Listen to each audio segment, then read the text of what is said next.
All right, let's rock and roll, Mr. Chair. I'd hate to interrupt the party here, but... Hello. Nobody's listening to it. That's okay. I have a rule against using the gavel, so I'm not going to. But I hate to break up the party, but we're going to actually start a meeting. So welcome to the Select Board meeting for Monday, March 23rd. And I hope you can join me in the Pledge of Allegiance. I pledge allegiance to the flag of the United States of America and to the republic for which it stands, one nation, under God, indivisible, with liberty and justice for all. And before we go any further, I want to turn the meeting over to Anita for a brief recognition. I read in the paper the other day, very sadly, that a woman who I believe grew up here in town, she's written several books, and her name is Marcia Momblow. Yeah, she passed away. And I've known her for years. She's quite a lady. She had quite a sense of humor. And like I said, she has written several books about the town of Harwich. So if we could just have a moment of silence for her, I'd really appreciate it. Thank you so very much.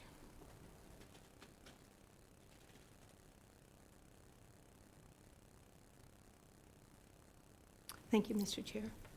Thank you, Anita. All right. Staff comments and announcements. Anyone from staff want to? Emily, welcome. Thank you. Good evening, Emily Mitchell, Town Clerk.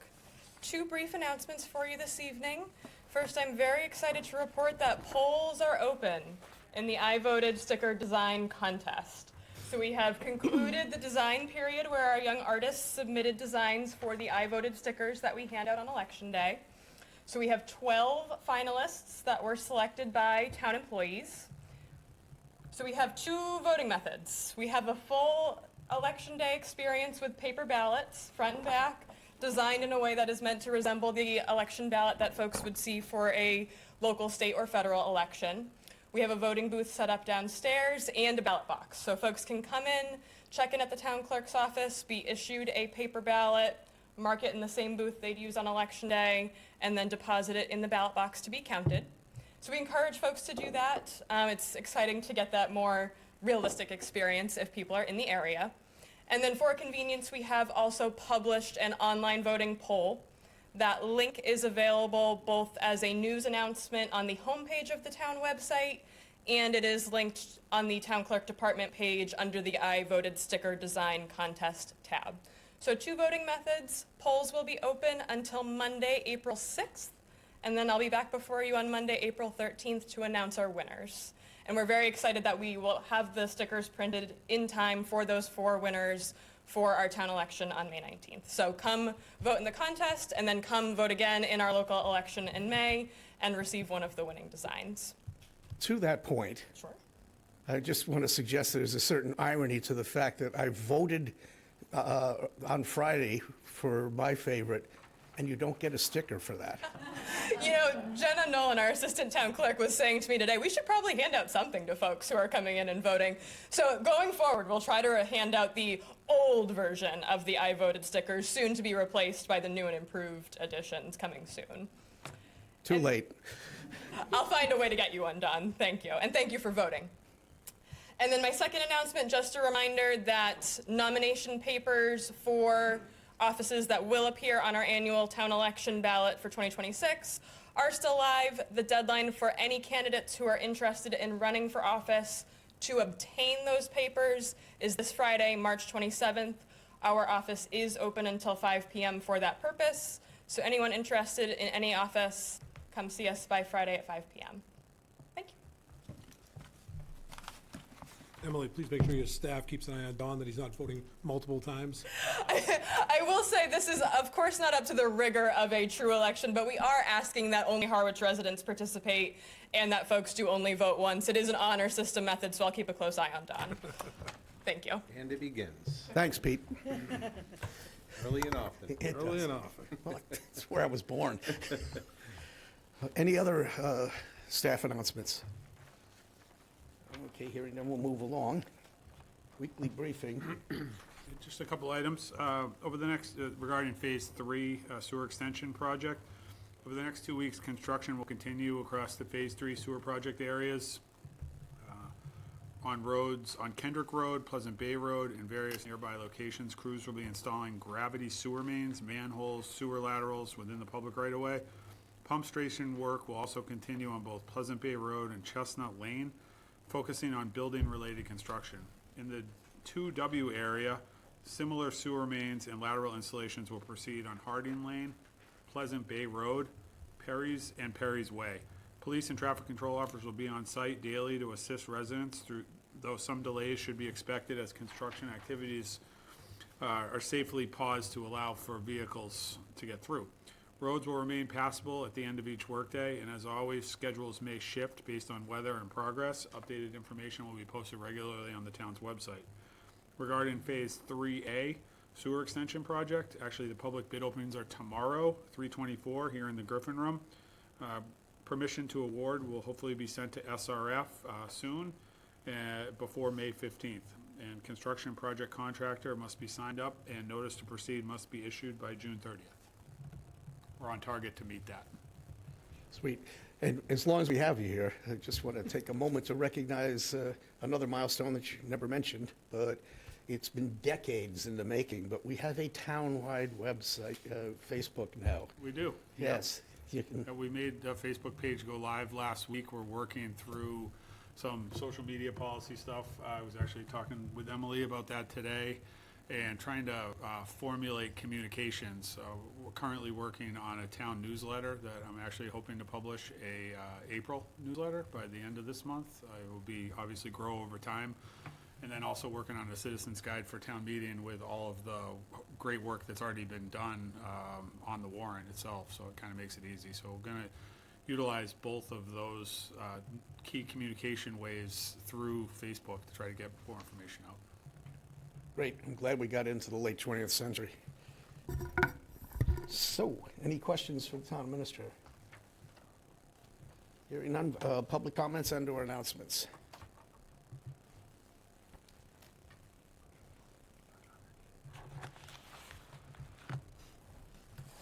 Good evening. My name's John Carey. I am a taxpayer in West Harwich. So I'm here to speak about some of the petitions tonight. So for a Harwich taxpayer to create 10 units of housing takes 4 years, $3 million, and 52 permits and counting. I know because I spent the last 4 years of my life doing that. I started my next housing project 1.5 years ago. I've already committed $720,000 to this next project. I don't have a single permit. Nor have I been able to even apply for any permits. Here is the current list of boards, codes, and permitting authorities I will have to navigate successfully over the next probably year just to get permission from this town to build this building. Not build it, just permission to build it. Bear with me. The entire project has to be compliant with International Building Code, Mass Building Code, and amendments in local building code. I gotta be compliant with Massachusetts Title V and Harwich Health Code. I have to design in accordance with NFP1 Fire Code and Massachusetts State Code. There are 3 different accessibility codes I have to be in compliance with: Federal ADA and NANSIA standards, Mass 521 State Accessibility, and MAAB standards, and Federal Fair Housing Act, which is an ever-growing thing. The Harwich Historical District and Historic Commission needs a review, and I've been compliant with them. Harwich zoning, there's a lot of them. And they overlap and they contradict. Right now, if any of us had an empty lot that's 39,000 square feet, you could not build a single-family home in it. And if you did, it'd be $2 million. The newest is the West Harwich Special District. After that, I'll visit the Zoning Board of Appeals. Then I'll visit the Planning Board. I'll need 4 special permits and a site plan review. Then Harwich Conservation for all my drainage requirements. Then I'll come visit you guys, the Select Board, for what I'm told is a stormwater permit. I need to comply with federal, state, local energy code at $3,000 per unit. And then I'll visit the Harwich Water Commission for design and review and approval. Then to the Harwich Water Department for water and sprinkler main permits. Then Harwich DPW for town curb cuts, sidewalks, and parking compliance. Then I'll go to Eversource for 2 years for a new transformer service and permit. National Grid requires design and permits for natural gas tie-in. Verizon for telephones, which are required for fire alarm. Comcast for internet and data. And if I add one more unit than I'm presenting, I'd have to go to the Cape Cod Commission for a 5-month review. I'm going to Mass DEP for stormwater regulations and compliance. I've already started working with Mass DOT for a curb cut on Route 28. I'm on month 9, and I've spent $18,000 so far doing that, and there's no approvals. Don, Chairman Howard, your favorite, the Mass Executive Housing and Should have stuck with Don. Livable Communities, for a comprehensive permit, so I can put all these units on your SHI list, and then the Affordable Housing Regulation and lottery compliance. Then I have to hire a local lottery at the Affordable Housing Lottery process at $5,000 per unit. If I'm compliant and get all those approvals, I can't miss any of them from those boards, and I paid all my taxes in Harwich, Harwich will then give me a building permit, which the town just voted to triple the cost of. I support that. If all of that happens, then a bank will give me a loan for a couple $1 million that I personally guarantee I can now begin construction. We are in a housing crisis, and we're talking about adding, citizens petitions, adding more layers of regulation. This is why the town doesn't get small, happy projects. It takes an act of God to get a permit in Massachusetts. There's no shortage of regulation, oversight, and compliance in this town, none. The reality of this town is that we are already operating under layers and layers of constraints that make modest projects impossible. Last page. So I'm here to speak out against Article 52 by the petitioner, Mr. Urbano, who's actually not here, who famously emphasizes compliance, compliance. You must follow the process to everything I submit. Both his petition articles ask the town to vote to amend our bylaws. To me, that's a big deal. I think it'd be a big deal to anyone in this town. So I think it's reasonable to ask, where's the compliance? Which boards have reviewed his petitions? What is the feedback from the planning board and the zoning board of appeals? What did the town planner feel about these petitions? Where's the public meetings and public comment on these articles? Where's the Cape Cod Commission? Do they agree with this petition? What about the other 24 layers of compliance that anybody presenting a project to this town has to follow?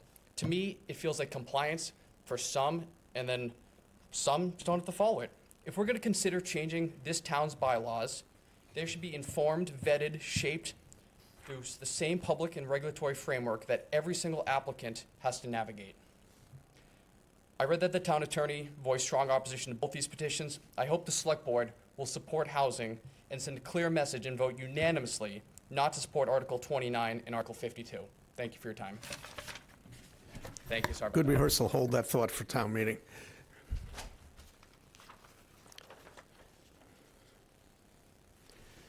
Hope it wasn't something I said. I don't believe so, Mr. Howard. You don't want me to go after your last name. So, with that, any further comments from the public? All right, moving along. Now, before we actually start, this fellow over here, I'm not going to butcher your name, Mr. Handler. Thank you. Is going to be the clerk pro tem tonight. And we will have to do every vote that we're doing by polling because we have Mr. Kelleher who wants to participate in voting, and he's on the Hollywood Squares in front of me here. So, and these were hearings, so we're going to take them separately. So if you want to give an opinion on any of it, you can. So go ahead. Mr. Chair. Mark, I hope you're by the pool or at a beach or something like that. Mr. Chair, I move that we approve the resignation of Elizabeth Harder on the Housing Committee effective immediately. Second. It's moved and second to accept Elizabeth Harder's resignation from the Housing Committee. Any discussion? Hearing none, all in favor? Aye. Wait, that's right. I already broke my own Oh, rule. right. Jeff? Aye. Anita? Aye. Mark? After all that?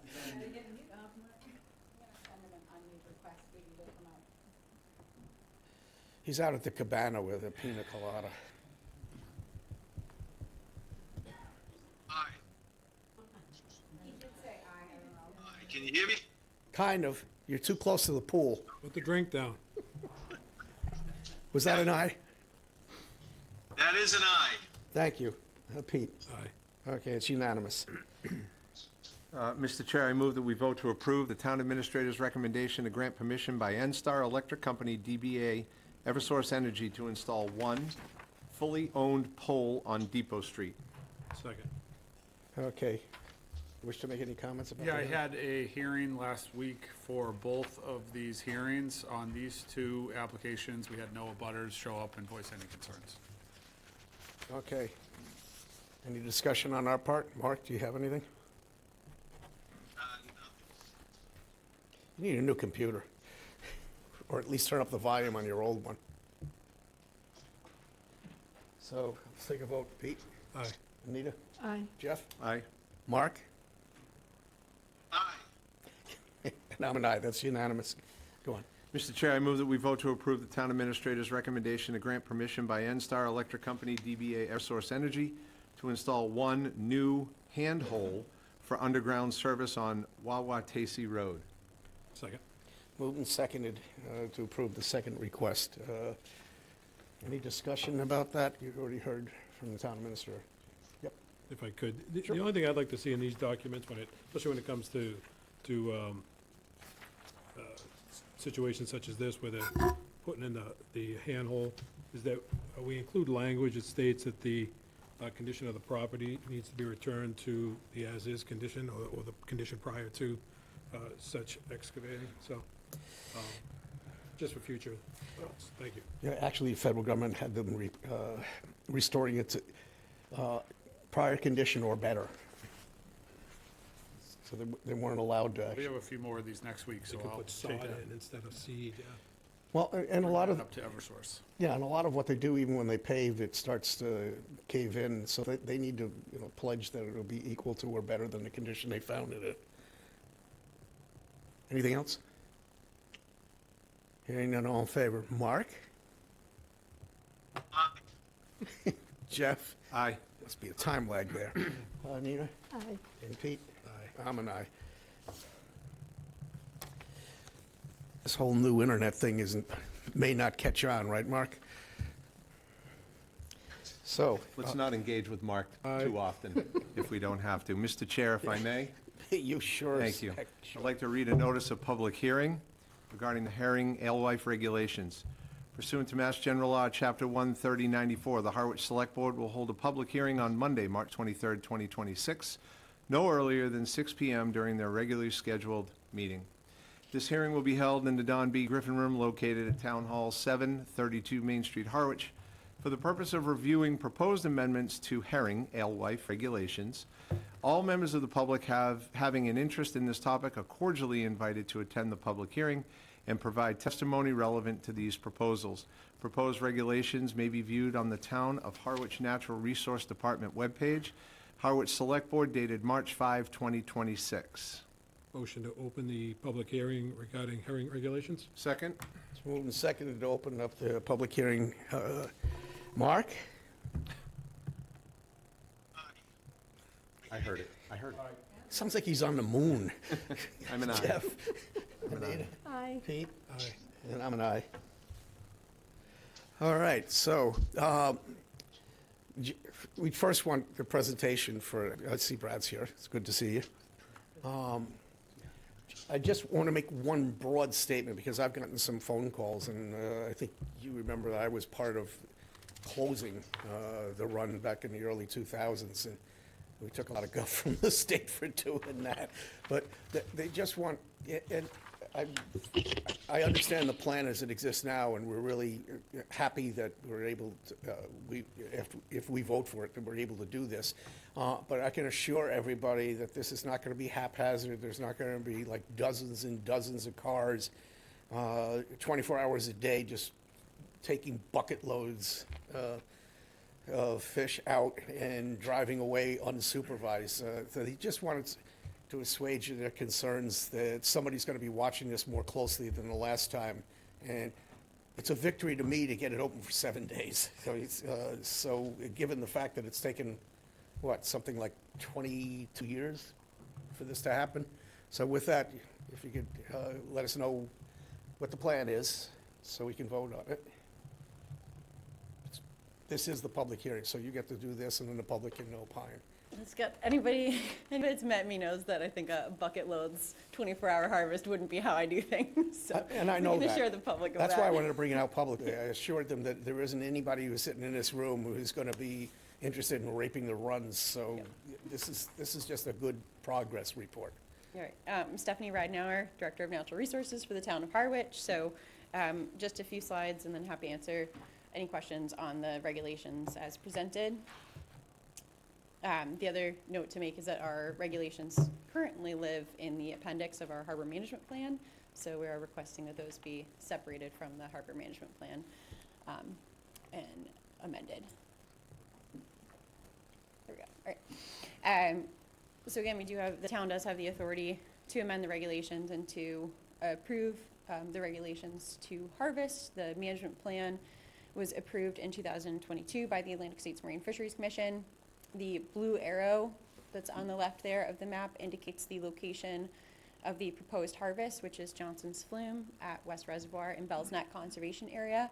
So that is the location of the historical harvest, and so it's consistent with historical practices for town harvest.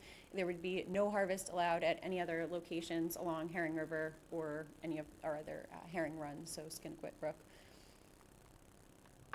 The Sustainable Fishery Management Plan suggests that we could harvest up to 10% of the time series mean, so basically the average of the run. So these numbers are updated to include 2025 data. They're the same that you saw in the February presentation. The gray line in the middle is the time series mean, so about 550,000. 10% of that would be about 55,000. So again, the plan says that what is sustainable, what could be harvested, would be up to 10%. So our rough projection of what we're proposing would be about 2.9% of that. So just for scale, we could go up to 10%. That would be sustainable, but we're proposing an incredibly conservative approach given that it hasn't been open in over 20 years, and we had I won't say low numbers for the state, but low numbers for us considering we've had some incredibly high years of over 1 million fish in this particular run. Again, location would be Johnson's Flume only, no other harvest locations.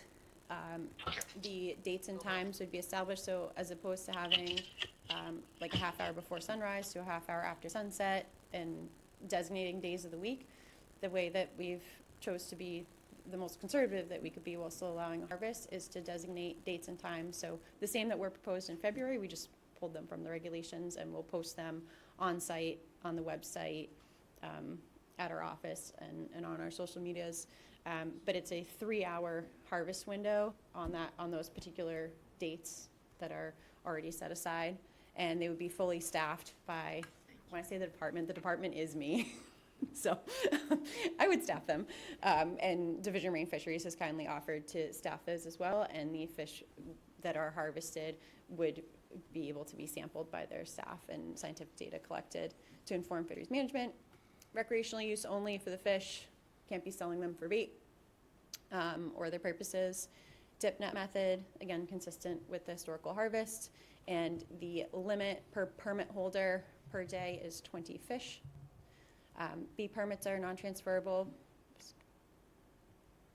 Sorry, there's a little bit of a lag here. There we go. There would be a limited number of permits. Is that me and you clicking? Sorry, Jamie. Okay, we're good. So limited number of permits. We could have up to 600 permits. Again, we're choosing to be quite conservative considering this would be the first herring run harvest in Massachusetts in over 20 years. So 150 permits total, 120 resident permits, resident or taxpayer permits, and then 30 non-resident, non-taxpayer permits. The pricing is the same as our town shellfish permits. And similar to shellfishing, kids are encouraged and welcome to come. Bring your kids, your friends' kids, whoever. If they're under 16, they just have to be with a permitted adult. Each adult just has to have their own individual permit. When they're harvesting, they need to have their permit and their ID. When they harvest fish and are done for the day, they will check out with a staff and we will issue them a catch card. So that's another recommendation of the fishery management plan is that they get a catch card. It has their name, permit number, the amount of fish that they harvested and the date, and that expires in 60 days. So that allows for environmental police or other enforcement to identify that they are legally in possession of river herring. So obviously river herring right now are illegal to possess in the, other than, tribal. There's not a legal harvest. So this would be a legal harvest, so they need that catch card to show that they are in legal possession of the fish, whether they're retaining for food or for bait. And if they are harvesting for bait, we just ask that they not harvest more than they would be able to use in 60 days, because if they still have, bait, if they still have river herring in their freezer after 60 days, it's no longer legal possession of the fish. Regulations can be enforced by myself as herring warden, our volunteer wardens, environmental police, municipal police. There's some language for suspension or revocation of permit for cause with an appeal process through the select board. The regulations have this table with the schedule of fines, so they're a little bit steeper than you might typically see for a municipal bylaw citation, and that's just reflective of really the conservation and the stewardship that goes into this really tremendous resource that we have in our town, and that it's such a privilege to be able to even have such a limited harvest, that it's sort of reflective of the seriousness of that. So the fines are a little bit different than what you might see for shellfish or other bylaw type citations. And then the fun stuff, permits. So this is our anticipated schedule. Again, we would be posting this publicly, and it would be on site as well. And my plan would be, if approved, to have some Saturday office hours on April 4th, 10 to 2, to sell permits initially, and then if we don't sell out then, the rest would just be during normal business hours. Any questions? Before I open it up, I just want to make sure that the public gets to hear the answer to this also, because the times when the run is not open for harvesting, I'm assuming would be the same protocol as exists now when they weren't open at all, that they're locked down and no one's going to be able to get in. So I guess I have two answers to that. So in general, just, yes, if it's outside of those windows, no harvest. So the only I'm just time- saying, would you handle that in the same Yep. manner that you did before anybody allowed any herring to be taken? Yep, so it's the same, we've received quite a few Outside of questions those about hours. enforcement, and it's really the same as it has been for the last 20-plus years. We had Division of Marine Fisheries and myself met with the environmental police this morning about enforcement. So environmental police, municipal police, DMF, myself are all on the same page for enforcement. And again, it's, the past 20-plus years that we've had. We actually have more tools in our toolbox really for enforcement with these bylaw citations. Previously, I would have cited under MGL and had to go through sort of the state citation and potentially go to court for those things. So it actually gives us a lot more tools as municipal staff to be able to have a better citation system through the regulations. And all I was really asking is it's net neutral, right? Yeah. Except for the dates that you're open, everything is going to remain the same as it Correct. had been for the last 20-something years. So Yep. it isn't like an opportunity to, for people to game the system. No. That's In pretty fact, much I it. think in fact it's actually, we have more enforcement, we have more staff and more people around. And then in addition, the gate from Depot Street has not been utilized, and we have had poaching issues at that specific location. It's off the road. People have gone at night in the past few years, poached herring and glass eels, so we will start utilizing the gate. We have been approved, the department was approved by the Conservation Commission to use that gate this year. So we worked with the police department, so I think it is Chief Considine, so he's, if we have any issues with somebody getting locked in or anything like that, our municipal police staff are on board to assist with the operation of the gate as well. Okay.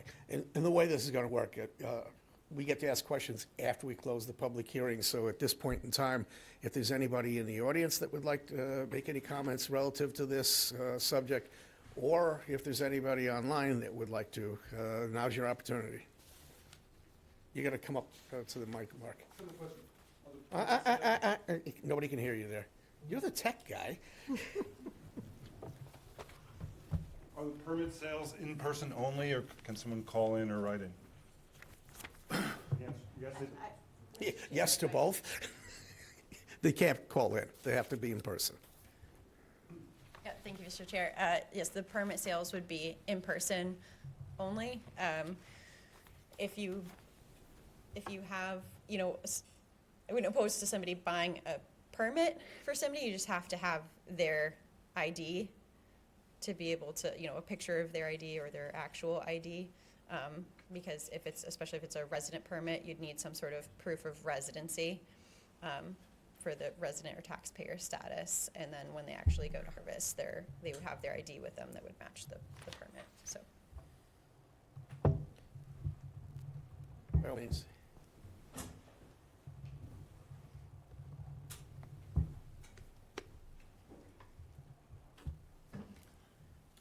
Good evening.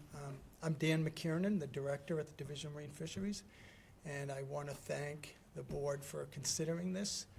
I'm also the Chairman of the Atlantic States Marine Fisheries Commission, and you've got the advantage of our diademous fisheries expert, Brad Chase, right here in your town. I really want to thank the board for considering this. Our regulations were enacted, I think, like 5 years ago. We're waiting for the first municipality to take these on, and I know this being a very short window with great oversight from Stephanie, I'm pretty confident that it's going to work out, and we'll learn from this going forward for the other communities. So thank you, and I'll be here if there's any other questions that come forward. I'd be happy to answer those. Great, thank you. Anyone else in the audience? All you need to do is step up to the mic.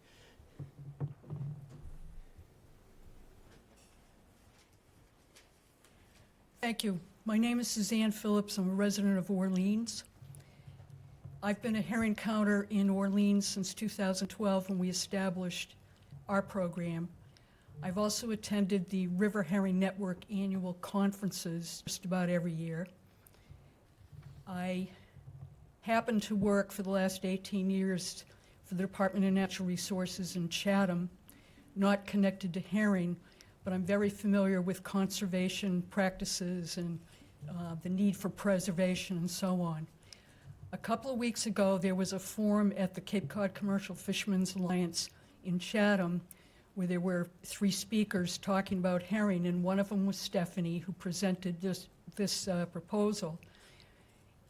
So I've had some time to think about it, and I think I am speaking for a lot of people who have lived a long time in the Cape and have always valued the spring tradition of going down to the streams and getting some herring for food and for bait. It seems like a very well thought out, well designed plan. It strikes me that conservation of the resource is absolutely the priority, not, people like me coming and getting all we want. The way I understand it, it will be monitored all the time. And if there are any problems, unforeseen problems come up, that the plan would be adjusted and maybe even stopped if needed. As it was described, it's basically a small project, like a pilot project, and a lot of us would like to see it tried. And as Dan McKiernan mentioned, there have been other towns that have gotten the approvals for herring harvest plans, and they haven't done it, mostly because they weren't able to get enough enforcement, or they're afraid there'd be hordes of people, 900 people showing up, all that kind of stuff. That's some of the reasons I say this is a very well thought out plan, and I would urge the Select Board to vote in favor. And I hope that you do. Thank you very much. Thank you. Anyone else in the audience here before I go to the screen? I'd entertain a motion to close the public hearing. So moved. Second. Oh, wait, you want to speak? Sorry about that.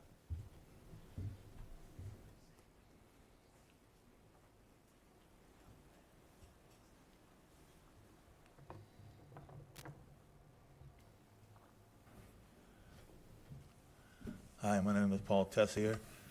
I've been a commercial fisherman for 40 years, and I saw up there, is this going to be a recreational dip netting thing only, no No commercial stuff, right? Okay, that's all I wanted to know. Thank you. Thank you. I'd still entertain a motion to close the Mr. hearing. Chair, I move that we close the public hearing. Second. It's moved and seconded to close public hearing. All in favor, Mark? Mark's doing his afternoon nap. Jeff? Aye. Anita? Aye. Pete? Aye. I'm an aye. We'll count Mark as a abstain. You just turned on. He's still putting the string on the can. You out there, Mark? We need to talk when you get back. One comment before we get into this. We tried doing this last year, and it was waiting for the right person to show up to come up with a plan that was workable, and we're grateful for you taking this on as a natural resources officer. I would also like to point out to the audience's attention, we were the first to close the runs when we thought that there was definitely a population problem occurring. We had to fight the state, who came down with the environmental police to cut chains off of the runs to allow people to do it, and we stood our ground. So this isn't us being wild and crazy. This is us actually acknowledging that the improvement has occurred. I appreciate Brad's effort in all this too. But again, the linchpin to this was our own natural resources officer, because we could have done it last year. We wanted to do it last year, but there was no plan that was viable, to your point, is everybody was enthused right up to the point where they said, yeah, but we can't figure out how to do it. So with that, I throw it to the board. I would just like to say thank you to Stephanie for bringing back such a time-honored tradition, and we certainly couldn't do it without you. Thank you. Yeah. Yeah, I was just going to say, as you were going through this, I was thinking, is somebody going to be there? And you had mentioned, yes, you were going to be there. So thank you very much for saying that, because it kind of answered my question. And thank you very much for bringing this forward. Pete? The music playing. Now he's playing music for us. Yeah, if Mark wants to speak. Mark is not allowed to go away for a month. He just isn't. No, I think this is well thought out, well put together, and to echo the comments that we've already heard tonight, I think, Stephanie's leadership on this is really what's put it over the top. So with that, it will have my full support. And just as a side note, I noticed in one of her screens, it talked about that if she needs to pull somebody's permit, they have the right to appeal. Good luck to any scoffer that wants to come before us and get it overturned. If the DNR says no-go, it's a no-go. Agreed. I hesitate to say this. Mark? Oh, there we are. Mark has nothing negative to say about this. Mr. Chair, if I could just add half a second. I had the opportunity to meet with Stephanie this morning, and amazing how much she's put into this. I mean, clearly well thought out, well planned. One of the things that was mentioned by one of the proponents that stood up was that she'll have the opportunity to adjust on the fly should there be, with the people counting the fish see an issue, she'll be able to adjust on the fly, and I think that's a testament to the plan. Well thought out. Thank you very much. With that, Mr. Chair, we'll take a motion. Motion to approve the amendment to the Harwich herring regulations as presented by Stephanie Ridenhour, the Natural Resources Director. Second. Moved and seconded to approve the plan in front of us as an amendment to the harbor management plan. Let's see what we can get out of Mark. Mark, you in favor? Again, he's not against He it. nodded yes. He's fishing. I'm an aye. Thank you. Anita? Aye. Pete? Aye. I'm an aye. We'll count that as a 5-0 without him Absolutely. Thank you, contradicting us. Thank you again. Thank you for coming back a second year in a row. All right. Could I just make one comment on this? Thank you. I think Miss Marion, for those of us that would remember her, Fisher running of town meeting, so I think she To honor Miss Marge Marion.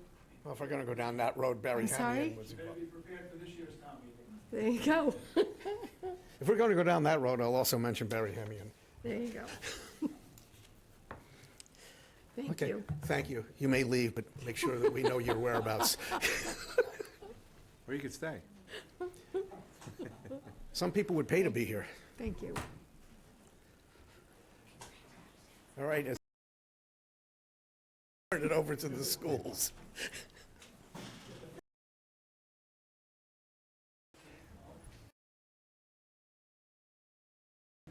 How are you? $1 budget. This is a tough actor, fellows. I know. What's the last time you're going to have to deal with us pushing back? It's one way of looking at it. So who's going to go first, Scott? I guess I'll start us out. It's, I guess, given that this is my last time to present a budget to you. You're going to do it level and we're all good. Yeah, I wish, but I'll share as best I can. We've presented to both FinComs and the Chatham Selectmen this slide deck, and just want to take some time sharing it with you.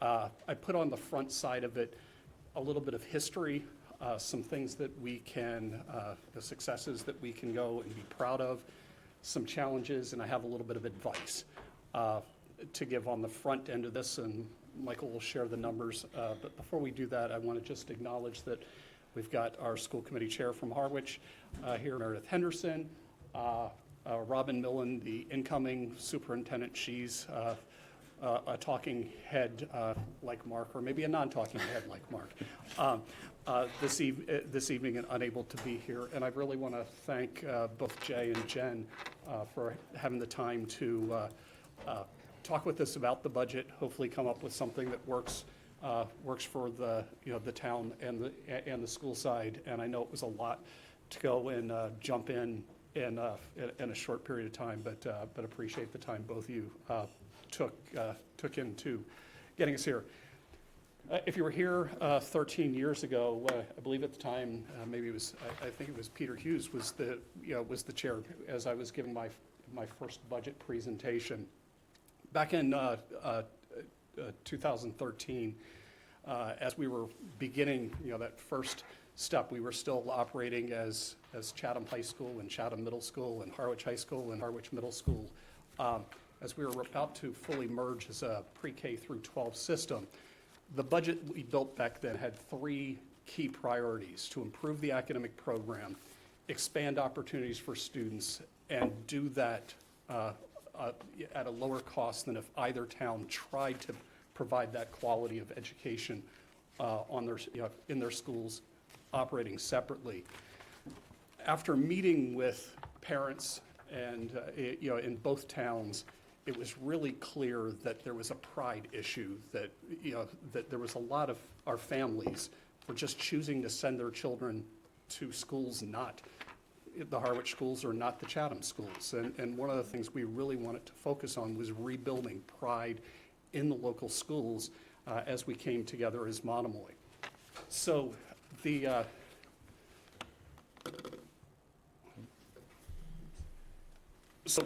one of the guiding documents that sort of laid out sort of the fiscal possibilities of regionalization happened long before I showed up on the scene, but it was a document of financial analysis that was done by Mark Abrams for the Harwich Chatham Regionalization Planning Board, and he really laid out some of the financial analysis on why the towns should merge financially in terms of what how it would make sense.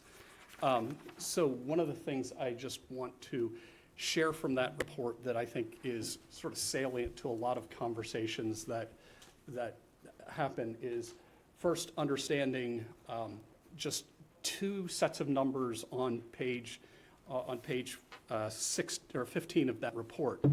And the first deals with what that initial enrollment split was when the towns were contemplating regionalization, which is a 28-72 split, where 72% of the kids were coming from Harwich, 28% of the kids from Chatham. The other thing that was important to keep in mind was just the number of kids that were choicing out of the local district, but actually heading off to the other town. So the number of kids that were heading from Chatham to Harwich schools and the number of kids from Harwich into Chatham schools. So to kind of talk about that in that split piece, it's important to kind of understand the importance of that 28-72 split. I think one of the things that the board has been mulling is like, what's the why? When you have a conversation with Chatham, I think that's one of the places to go and start a conversation.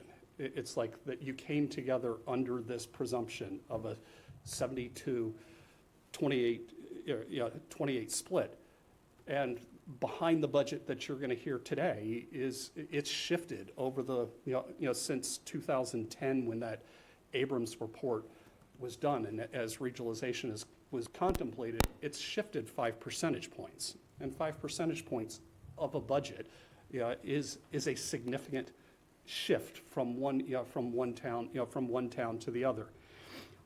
Foundation enrollment's important because foundation enrollment shows up 2 places in your budget, or at least in your assessment. It shows up, it's the main driver in minimum required contribution, and then it's the main driver in how the rest of the assessment is allocated between the 2 towns.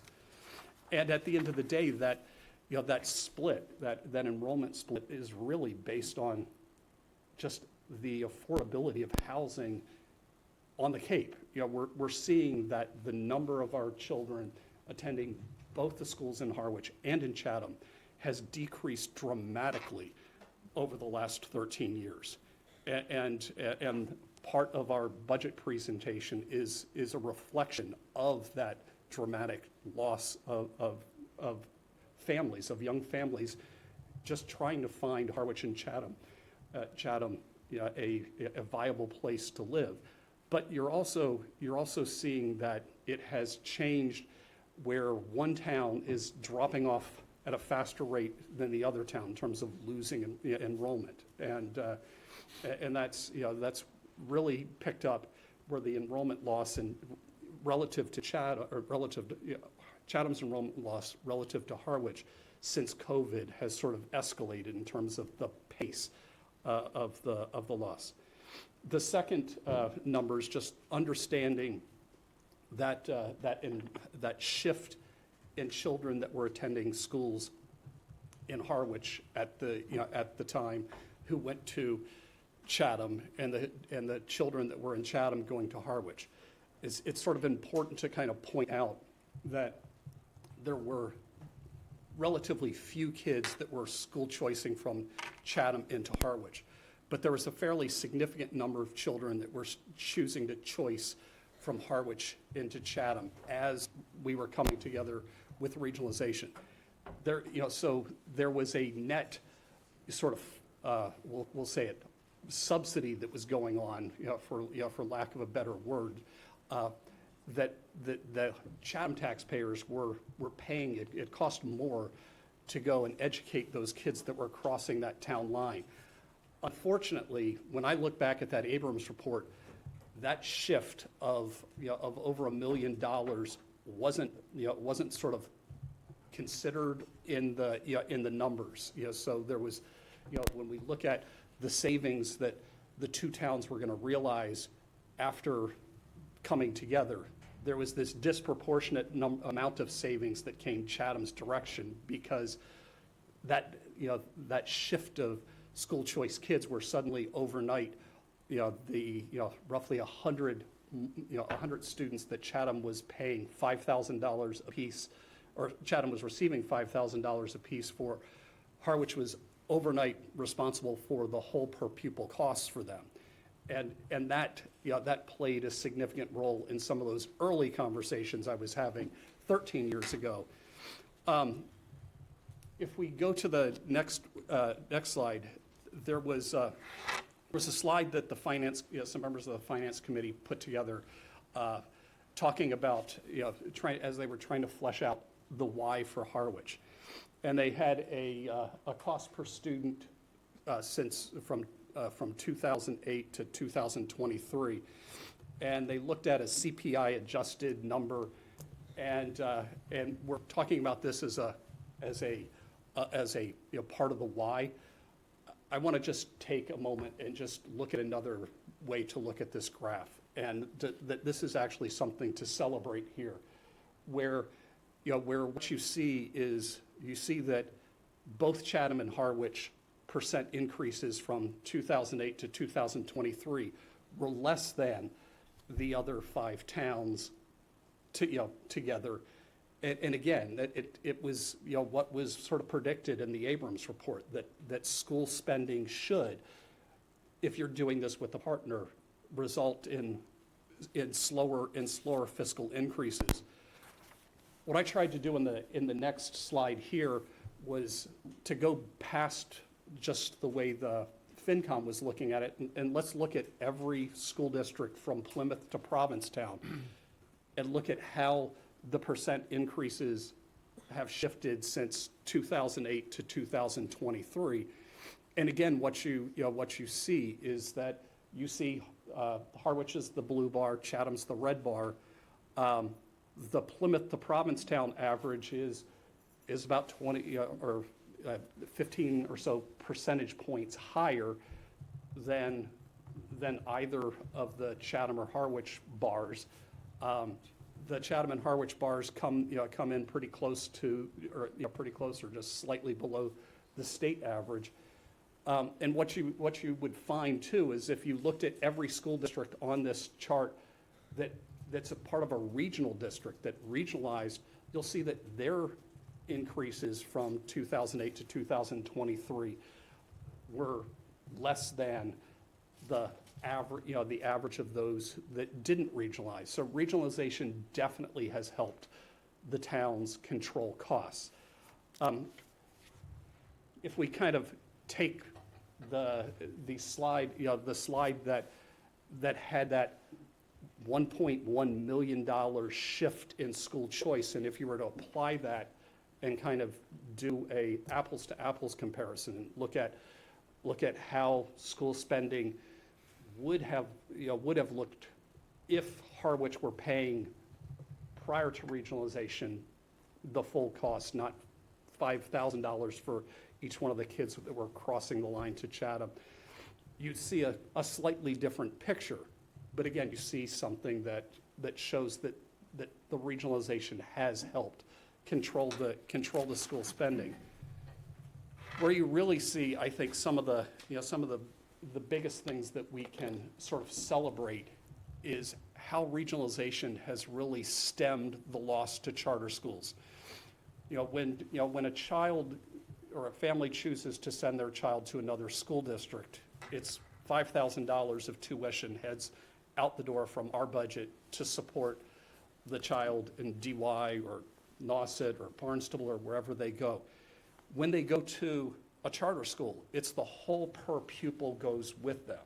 So it's significantly more money leaves your school district. If we look at how many kids were heading out the door in 2010, just before the districts regionalized, there were 36 children from Harwich heading out to charter schools.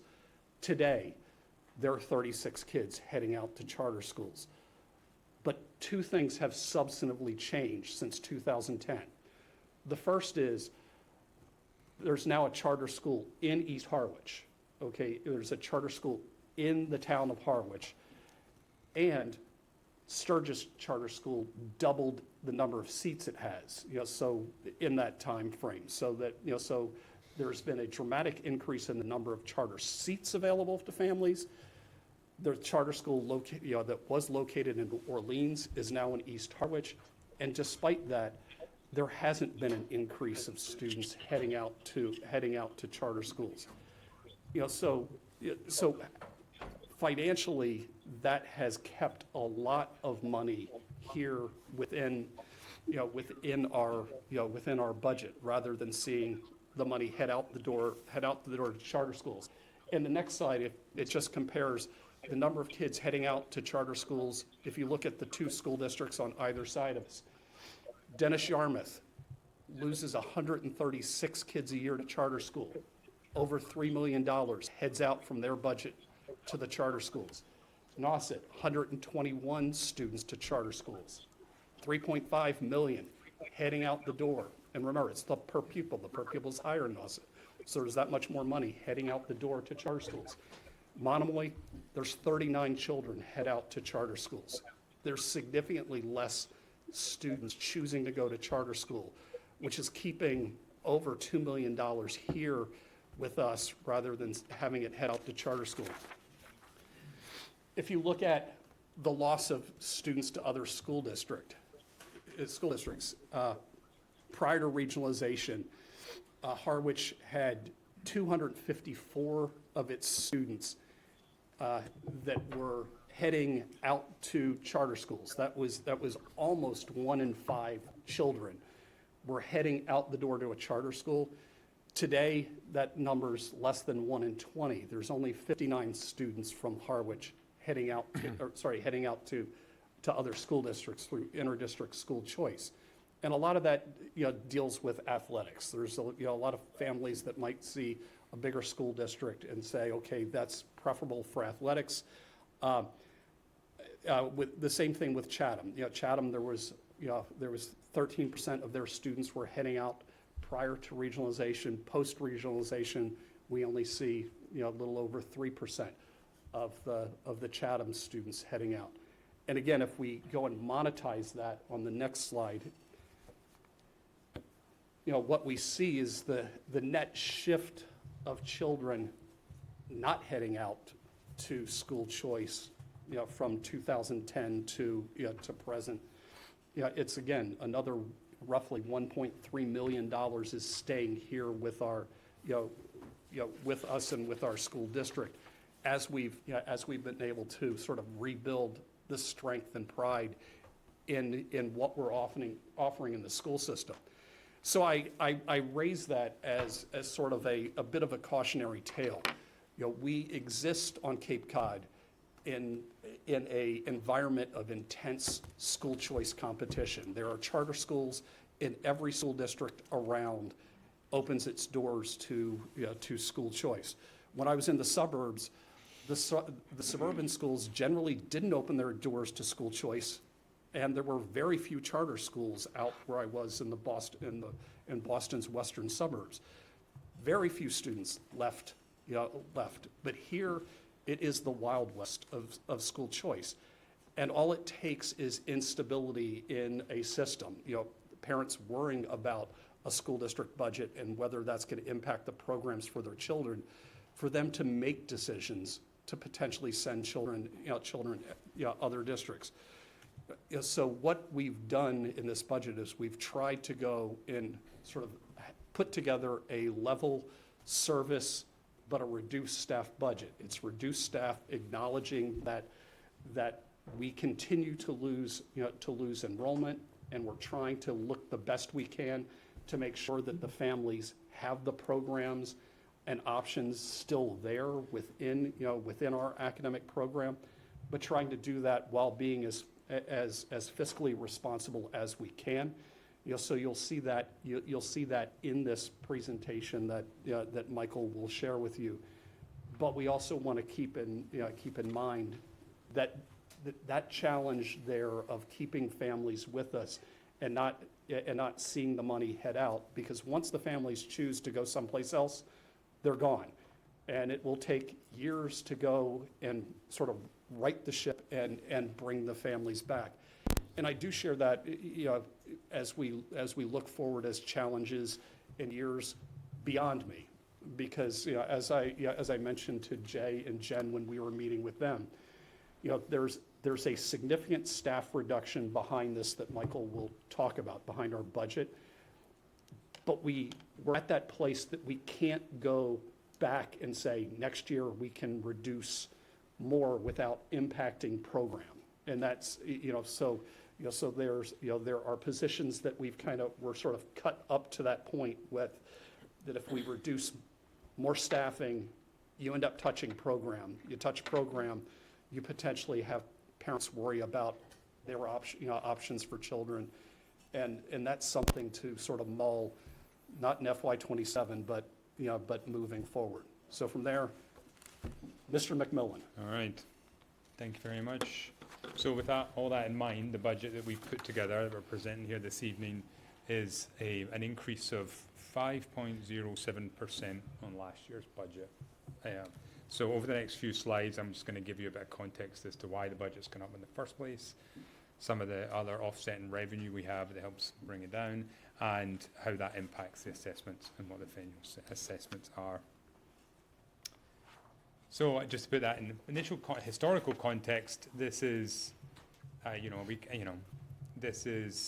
this chart shows the budgets since the district was founded and the percentage increases each year. So this is the last few years continued to be in the relatively high range of increases, reflecting a number of pressures on the budget, which we'll go into.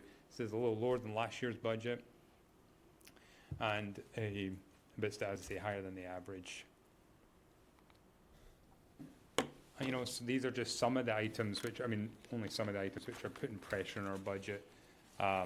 Retirement contributions, the district contributes to Barnstable County Retirement for staff who are not in the teacher retirement system. That continues to go up.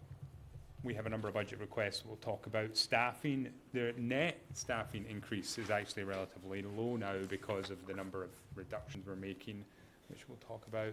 But the big whale is health insurance, so at $820,000, that's a huge impact on our bottom line.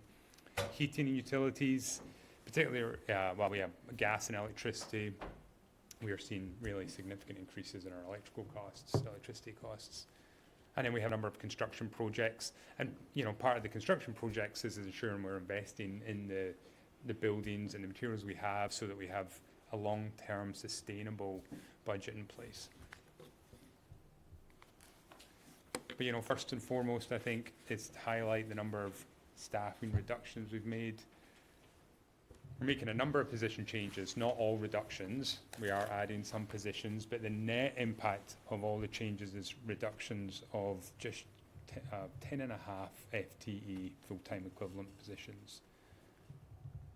The majority of those are in teaching positions, as enrollment most sort of directly impacts the number of classroom teachers you need. So as you have fewer students, you need fewer classes, and so we need fewer teaching positions. But we're also making reductions in support services, which includes special education support services and administrative support, and then one administrator position as well at district level.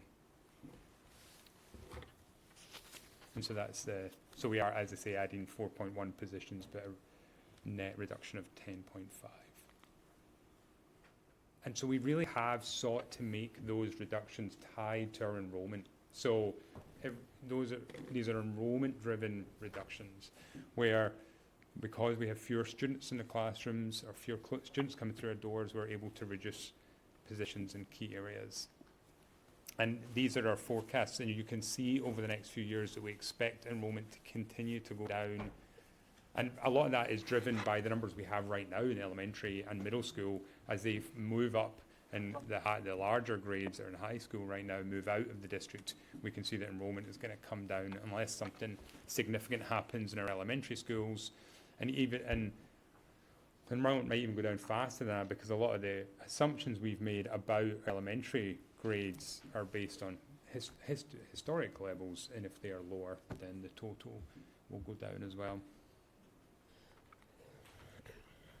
So as I mentioned, we are sort of strategic investments and enhancements to ensure that we're still delivering a high quality education to the students in the classroom. That's the priority. And we have a number of positions that we're adding. I won't go through these in detail, but maybe just highlight, we're still continuing to develop the PUPS pre-K program, which is located at Chatham Elementary School, investing in materials and equipment for staff in the classrooms, for students in the classroom. And we have a really, really effective and successful internship program at the high school where hundreds of students are engaged in that program, and we want to continue to support that, ensure that it's successful. Targeting math interventionists at the high school as well. And then also, we are looking at developing an innovation career pathway at the high school. And this budget would include adding a business teacher position. However, that's funded by a grant that we're applying, or that would be funded by a grant that we've applied for. I'm in the early stages of that. So if we get the grant, it will net off that cost. And if we don't get the grant, we won't do the pathway. So that is a net neutral impact on the budget. There's also a number, there's a number of capital and maintenance improvements. We continue to invest in our buildings. We're really trying to make sure this is a long-term sustainable budget so that we don't see, problems blowing up in our faces in 3 or 4 years and we're having much bigger percentage increases. So by continuing to tackle our priority needs, that makes sure that we're every year just improving and replacing equipment before it breaks down. The biggest one there is our network switches at the high school. So, as everywhere, we rely very heavily on our internet access and our network. And unfortunately, those, that's expensive to maintain. They're now 12, 13 years old, and they should be replaced every 8 years. So we are a little behind on that. And then the other ones, there's some items that we've prioritized due to safety, such as the lighting repairs, the stage curtain at the middle school, and we continue to invest in the capital stabilization fund.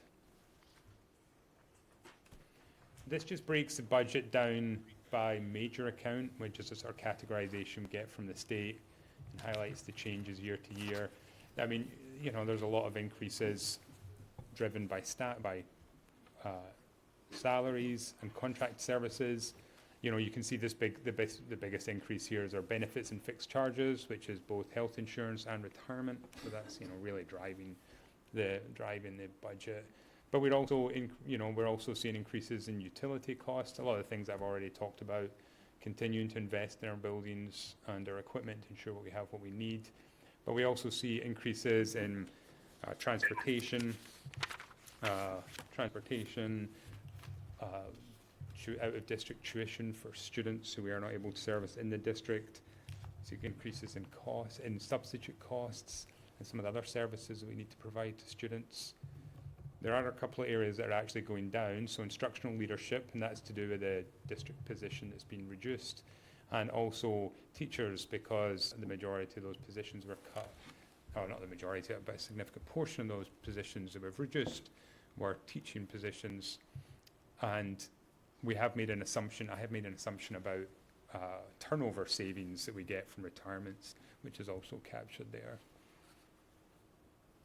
And then the programs with other districts, that includes students who we sent out at district placements, but also includes school choice and charter tuition. And as the superintendent was highlighting, we're actually seeing reductions there, and so that's helped to bring that whole budget down altogether. And then this just compares how the budget's broken down from FY27 on this slide to FY16. And I just think it's just interesting to highlight, over 10 years. So, because, year to year, you can get lost in the overall trends. But when you look over 10-year period, you can see what's impacting our budget. So, you can see, there's benefits and fixed charges. That's health insurance with 16%. I think that is back in FY16, and now there is up over 20%. So you can just see that's a demonstration of our budget being squeezed out by the increase in health insurance costs. We've also seen an increase in the need. The needs of our students has changed and developed. That's why we've seen an increase in the need of other teaching services, which includes instructional assistants. And the last thing is, in FY16, we had more costs related to the debt related to the high school, and that has tapered off a little bit, but it's going to start getting filled in by the projects at the middle school. So our budget is offset. So that's kind of context of what's driving that increase in the budget. This slide is, so there are some revenue sources which come out, which are netted off that budget total. So that 5.07% increase already reflects some federal grants that we get, our school choice revenue that we get for students coming into the district, and special education grants. So as you can see, we have seen an increase in those grants and other funds offsetting the budget, and we are using up, we have a balanced school choice, and we're using that up over the next few years to help reduce the budget as well.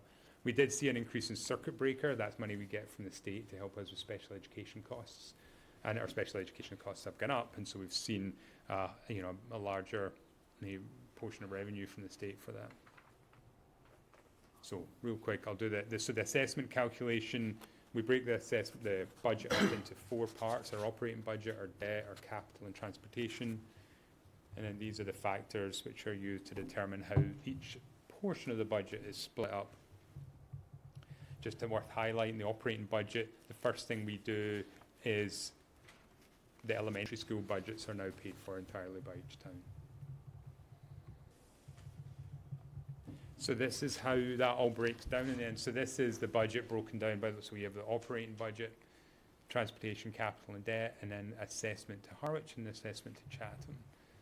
And all these calculations essentially break down to give you a total assessment for Harwich of 33.1 million, and for Chatham of 11.7 million. That's a 6.3% increase for Harwich and almost 6% for Chatham.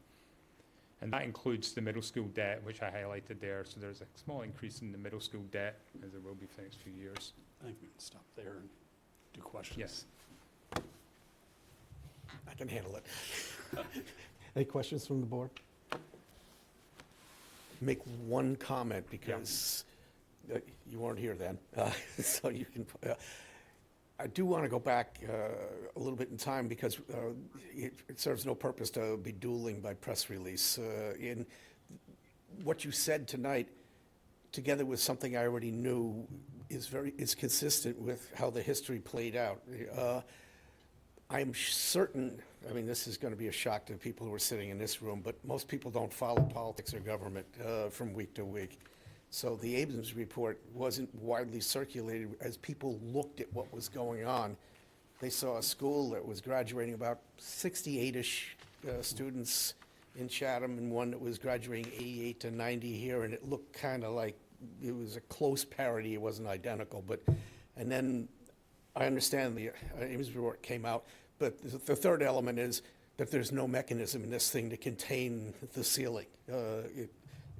The only thing that we have any assurance over is a 5-year sunset for reviewing the agreement between the towns, where we have to open up and look at it.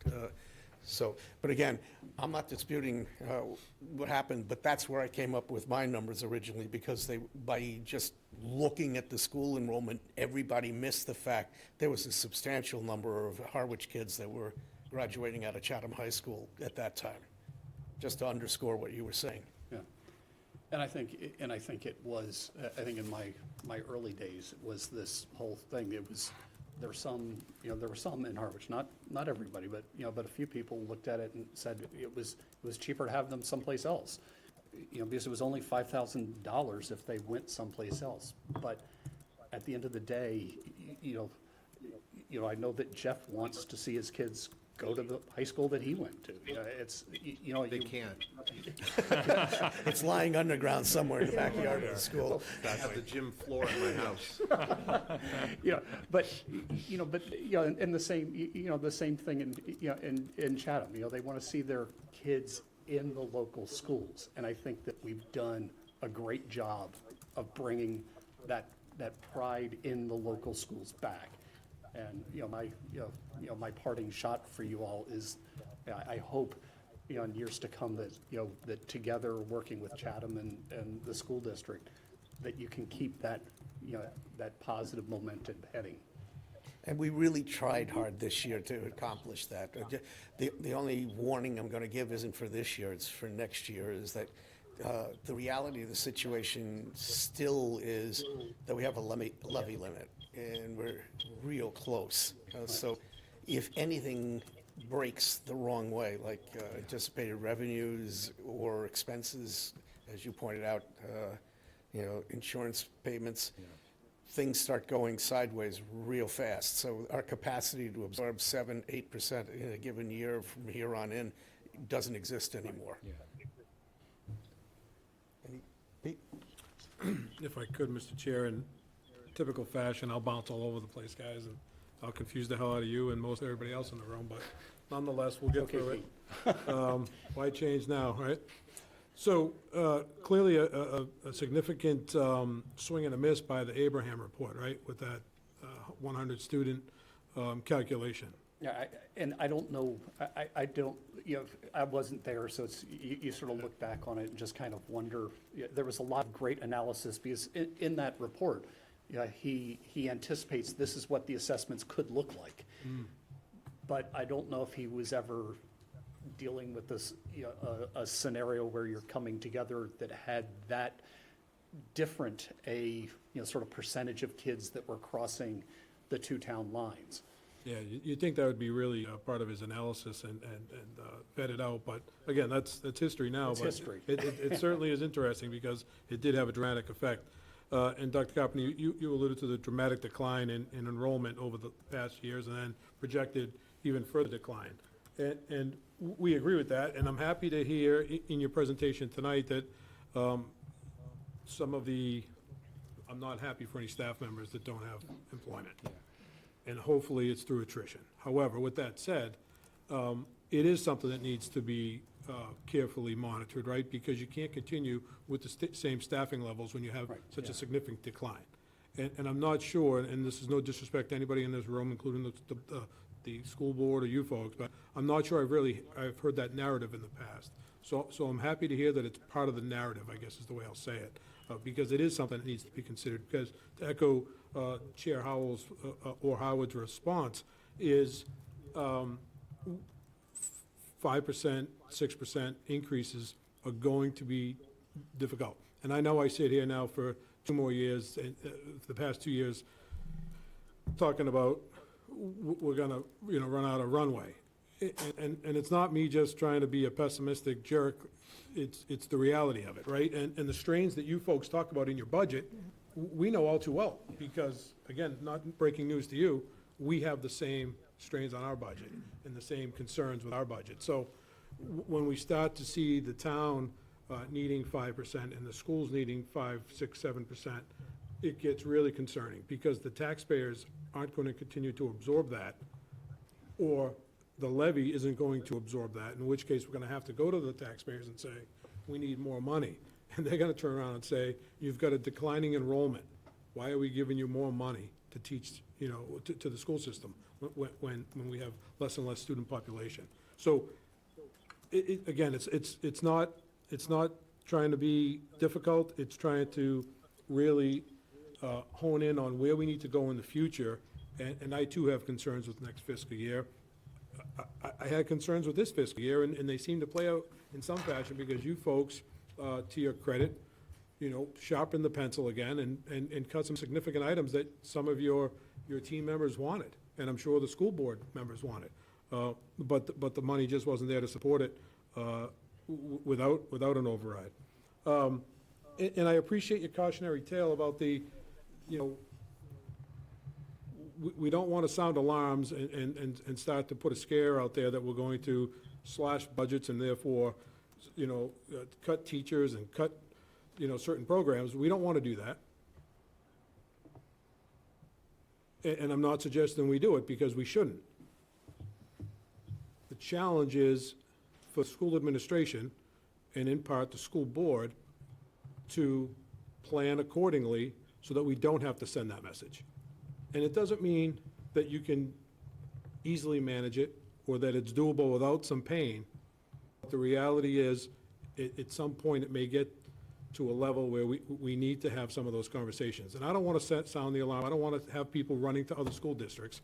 I think the Monomoy system has done the town of Harwich and Chatham extremely, proud over the years, and I want to see those folks stay.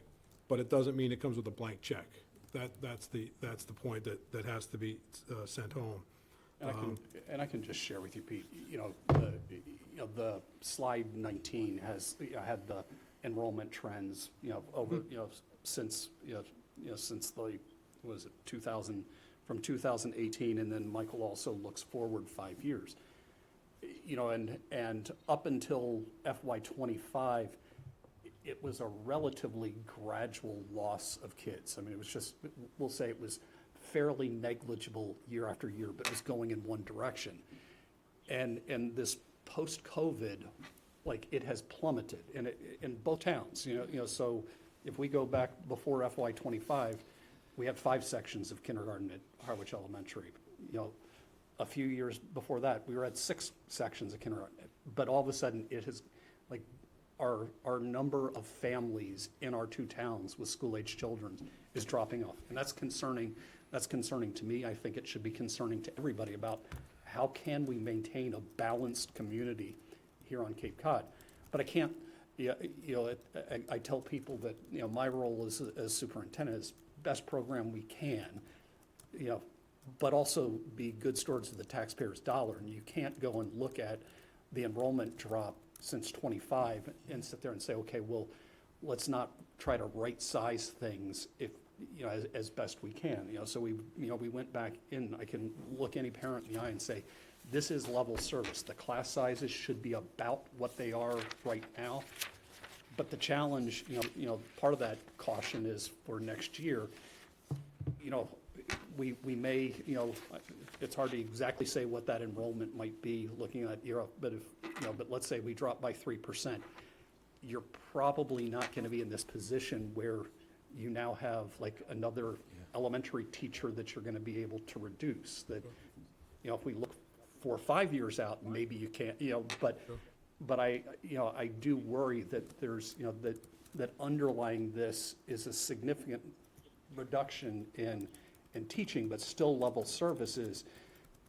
There's not going to be that capacity in the system without reducing some services. And I think that's part of that greater conversation between 2 towns and the school board. Agreed. So thank you for that. And I think there's no greater, indicator than seeing the local minimum contribution, right? We've seen that decrease of both communities this year because that's based on your numbers.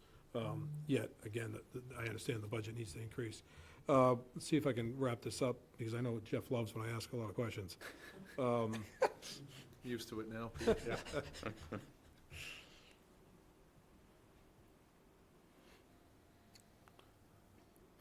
The innovation career pathways, like you talked about a grant for that. Yep. I love grants, but I hate grants. Yeah, I know. So how long does a grant last? A year. A year, Yeah. and then we're gonna absorb it and put it in the budget, and, Yeah, so, I know. kills me. Yeah. So, I forget what the number was, but we might as well base it off of the top number, which was, what, 500 instead of the 350 or whatever, because Yeah. that's the reality of it if you keep the position in place, Yeah. so. But it does, it does add a course to the high school, so, the hope would be that we can absorb it within the headcount that we currently have, Yeah. and we have another year. Ideally, right, so Ideally, ideally yeah. to get through it. Yeah. So that's really all I had. I appreciate the information that you presented tonight. I do truly appreciate you folks working with administration. I think it was Jay's first day, so nothing like, baptism by fire. But Exactly. appreciate, the efforts and working with Jen, and I'm cautiously optimistic where we are, and I'm hopeful that we can, work with Chatham, although we still haven't got a response, but that's another subject. Yeah. I'm hopeful we can work with them and try to get to a better point, better place for both communities, so thank you. Need to have anything? Yeah, just real quick. Just personally, I graduated from Harwich High in 1970 with, I think, about 50-some-odd kids. My children went to school at Harwich. My grandchildren went to school at Harwich. Now I've got great-grandchildren that I'd love to see continue in this school system. But my question to you would be, do you keep track of the children that are not lost, I don't mean to put it that way, but are taken out of the school system for homeschooling? We do. We don't have a large, we don't have a really large number of that, but we do track it. So families, families that homeschool have to provide my office a plan, like an educational plan that, that gets approved by us. So it's not like they're just lost, that there, Right. there is this feedback loop that happens. But I think I was curious about that. I didn't know if there was any tracking of Yeah. homeschooling, because I know, like we've all talked, we're losing young families. And, I give you a lot of credit for trying to put all of this together tonight for us, so thank you very much. Jeff? Thank you, Mr. Chair. Thank you both for being here, and thank you for the presentation. I echo a lot of the same sentiments as the other three board members, and if Mark could speak, I probably would agree with some of the things he had to say as well. I also will be a little all over the place. And I'm going to start with a very small sliver of the pie chart, which is professional development for your staff. I see it was a 0 a while, and then now it's a whopping 1%, Yeah. right? That scares me a little bit. But I need context around that, because professional development in any organization is truly the lifeblood of the delivery of whatever service they're providing. And they're providing a service to the most cherished resources we have here in Harwich. Can you speak a little bit to professional development? Is it just admin? Is it teachers? Is it a combination? What is it, please? Of like what makes up that actual budget? The 1%. Yeah, so it's, What are we getting for the 1%? 1% is mostly contract services, and we're paying people to train staff, or it's the cost of attending training or training courses, or it's the, if we have to pay, like if someone's doing it outside of their regular work day or work year, and we have to pay additional costs for them to attend professional development. So that's what makes up that professional development sliver. Thank you. And Sorry, go ahead. I was just going to say, so a lot of our professional development does get paid for through grants, but through our federal grants, which we get every year. So that's partly how we offset the lack of money available in the general fund for it. And we have also been able to do a lot of in-house training with the curriculum office, have been able to provide that training themselves, and so that's helped. Personally, I don't think you could support enough professional Yeah. development, okay?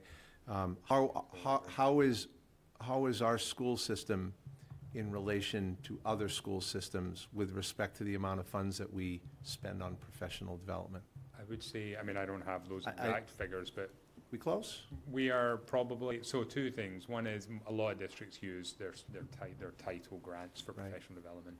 I'd say we're close, we might be a little low, but partly because we do so much in-house training with the Dr. Millen and staff that work for her, we're able to provide a lot of in-house training, which helps. Okay. So, is it enough? I mean, it's Never like you say, is. it's never enough. Never It's enough. never enough. Never enough. And- So- and- I was going to say, we also have built into the contract, there's course reimbursement for staff to take coursework each year as part of professional development, and language within the contract for staff to go to conferences and do other things beyond just credit-bearing courses.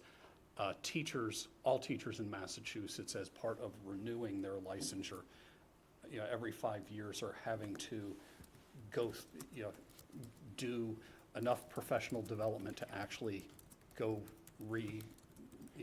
to renew their licenses. So, so there are mechanisms that are built in systemically, state all the way down to the local level to, to support that. And on the district level, we have to go and track all of that professional development that's happening too.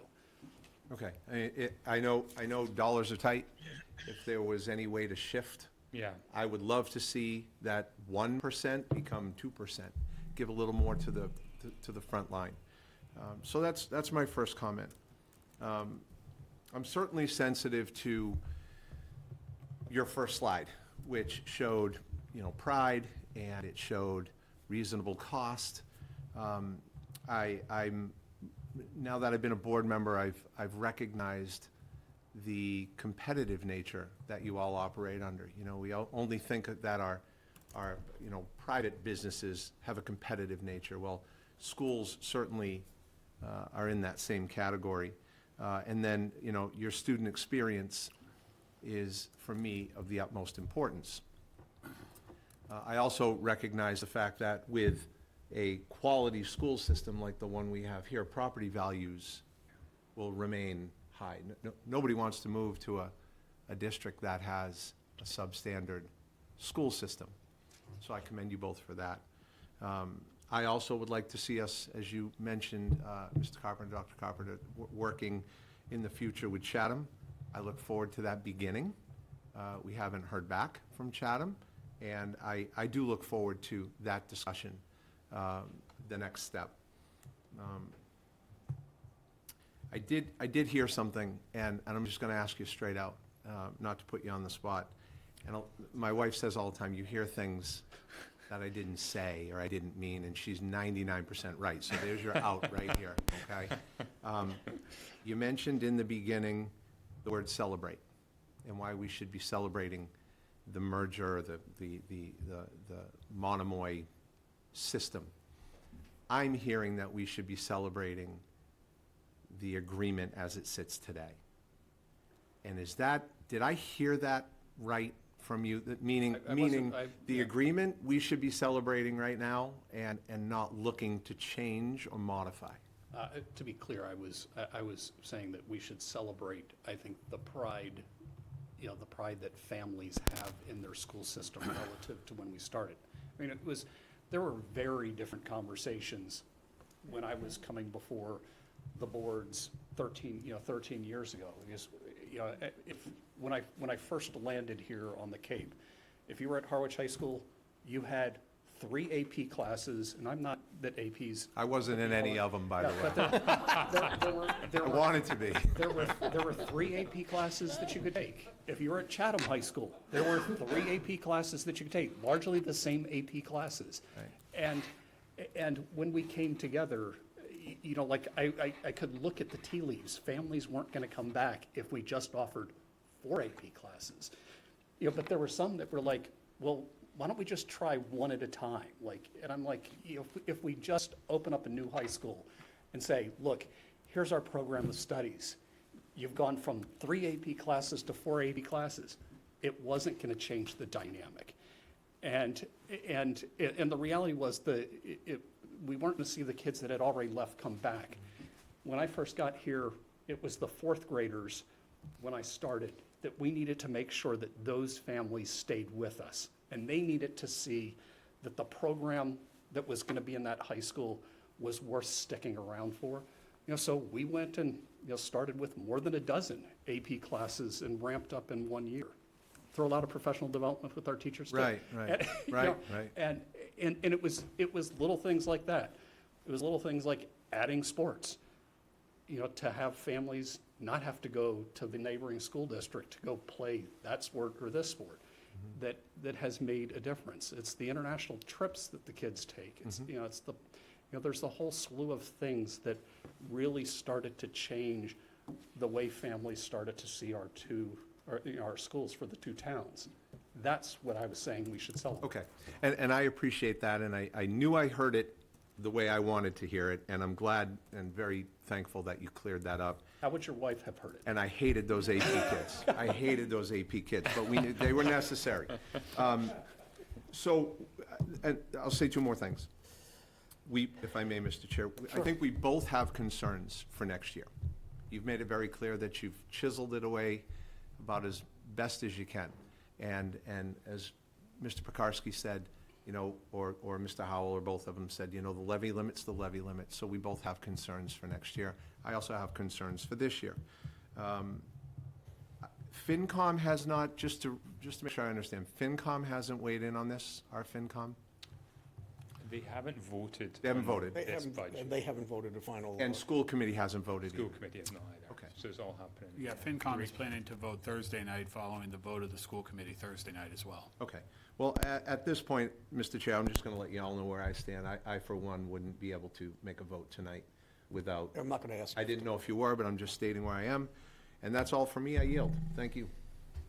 So I'm going to cap off the operating discussion and presage what we are probably going to say again in the capital portion. Interestingly, you had, I hope everybody understands what I'm going to say here. You brought the subject up very accurately, that there aren't any accrued savings if you go from 16 kids in a classroom to 14 kids in a classroom. Essentially, it's a net operating problem because you still have the same teacher, you're still heating the school, you're still lighting the school, you're not going to cut off a pro rata portion of your real estate to accommodate for the kids. So there really isn't an accrued savings, but the drop-off in the enrollment is happening more on one side than another, and nonetheless, even though there's no accrued savings, the burden of the formula shifts the extra costs because of the per pupil calculation to Harwich. And that's what we've been trying to get a discussion over because it's disparate in its effect. You can't save anything, so you can't pass along the savings. But to the extent that the formula is applied and the ratio of Chatham and Harwich kids, if this is Chatham, starts going like this, we pay more for the exact same classroom, the exact same heating, the exact same construction of buildings than we would have the year before when the enrollment was somewhat different. And we got to get at some place where there's a safe harbor, where there's some upper extremity that's imposed on the plan. And if there's a floor, there's a floor. But I mean, we've got to have a range. It can't be infinite. And that was my complaint a few years ago to this, because I was actually predicting 80%, and I was being told I was crazy. We're not far from that. And I don't think that it would take much to get to that level over the next couple of years. So it's really important we have this discussion in a non-inflammatory way to say, something's got to give here, because all the savings can't accrue to one side in the scenario, because we're not achieving what we wanted to achieve mutually. And if indeed there becomes a problem of economy of scale, you're going to have to cut something out to accommodate the reality that we don't have infinite capacity, as Jeff was saying, as Pete was saying. So I don't know what the answer is, but I think that the question has to be pitched crystal clear, that the burden is variable, but the costs aren't necessarily. And if everybody wants to talk about this as a zero sum, there's going to come a point where it's going to affect the quality of the education, and that's not something anybody wants. Right. So with that, we can talk capital. Unless Mr. Keller would like to say something. I heard nothing from him. I just heard something going on there. Mr. Chair, There he is. There's two of you. He's catching up. all right, let me go first. Which Mark is which? Sorry. I had to He's move making up my for it. location, but I just had two comments on the budget. Number one, I love the clarity Being at the of ballpark. maintaining the school quality. with the- Mark, this is one of those moments in life where you have to make a choice. Either the phone or the internet. You can't do both. There's an echo. Okay, here we go. Let me set it up here. All right, how is it now? Great. We can hear one of you. Okay, here we go. And I apologize for my bad connection before, but I did want to comment that I thought this was a great budget in tight fiscal times, so I give credit to the superintendent and Mr. McMillan. I also think it's very good to demonstrate to the people in the public how important it is to maintain the quality of the schools, because if we don't, we have a Lighthouse Charter School right up the street that students will go to and take $25,000 with. Final thing, I'm very happy to see the math intervention teacher is still in the budget for the high school, because that we do have low math MCAS scores, and that really needs to be addressed. But other than that, I think this is a great budget, especially in view of the tight fiscal times, and I'm glad you can hear me. Thank you. We'll get to you when we vote, but not on this. So with that, would you like to go on? We have a few more slides Yes. to go on to the next agenda items. Mr. Chair, could I add one quick thing Oh, about sure. this conversation before we move on? Yeah. So, first, I'd just like to thank you guys for working with us. I think, as you mentioned, Jen and I had the opportunity to sit down and try to find a way to finally balance FY '27. And, I think the most important, thing you mentioned when it comes to that, is that it's level services. Although the cuts are on the table and you have to make these hard choices, you're still proposing a level services budget. I think that's critical for everyone in our community to hear, and Chatham as well.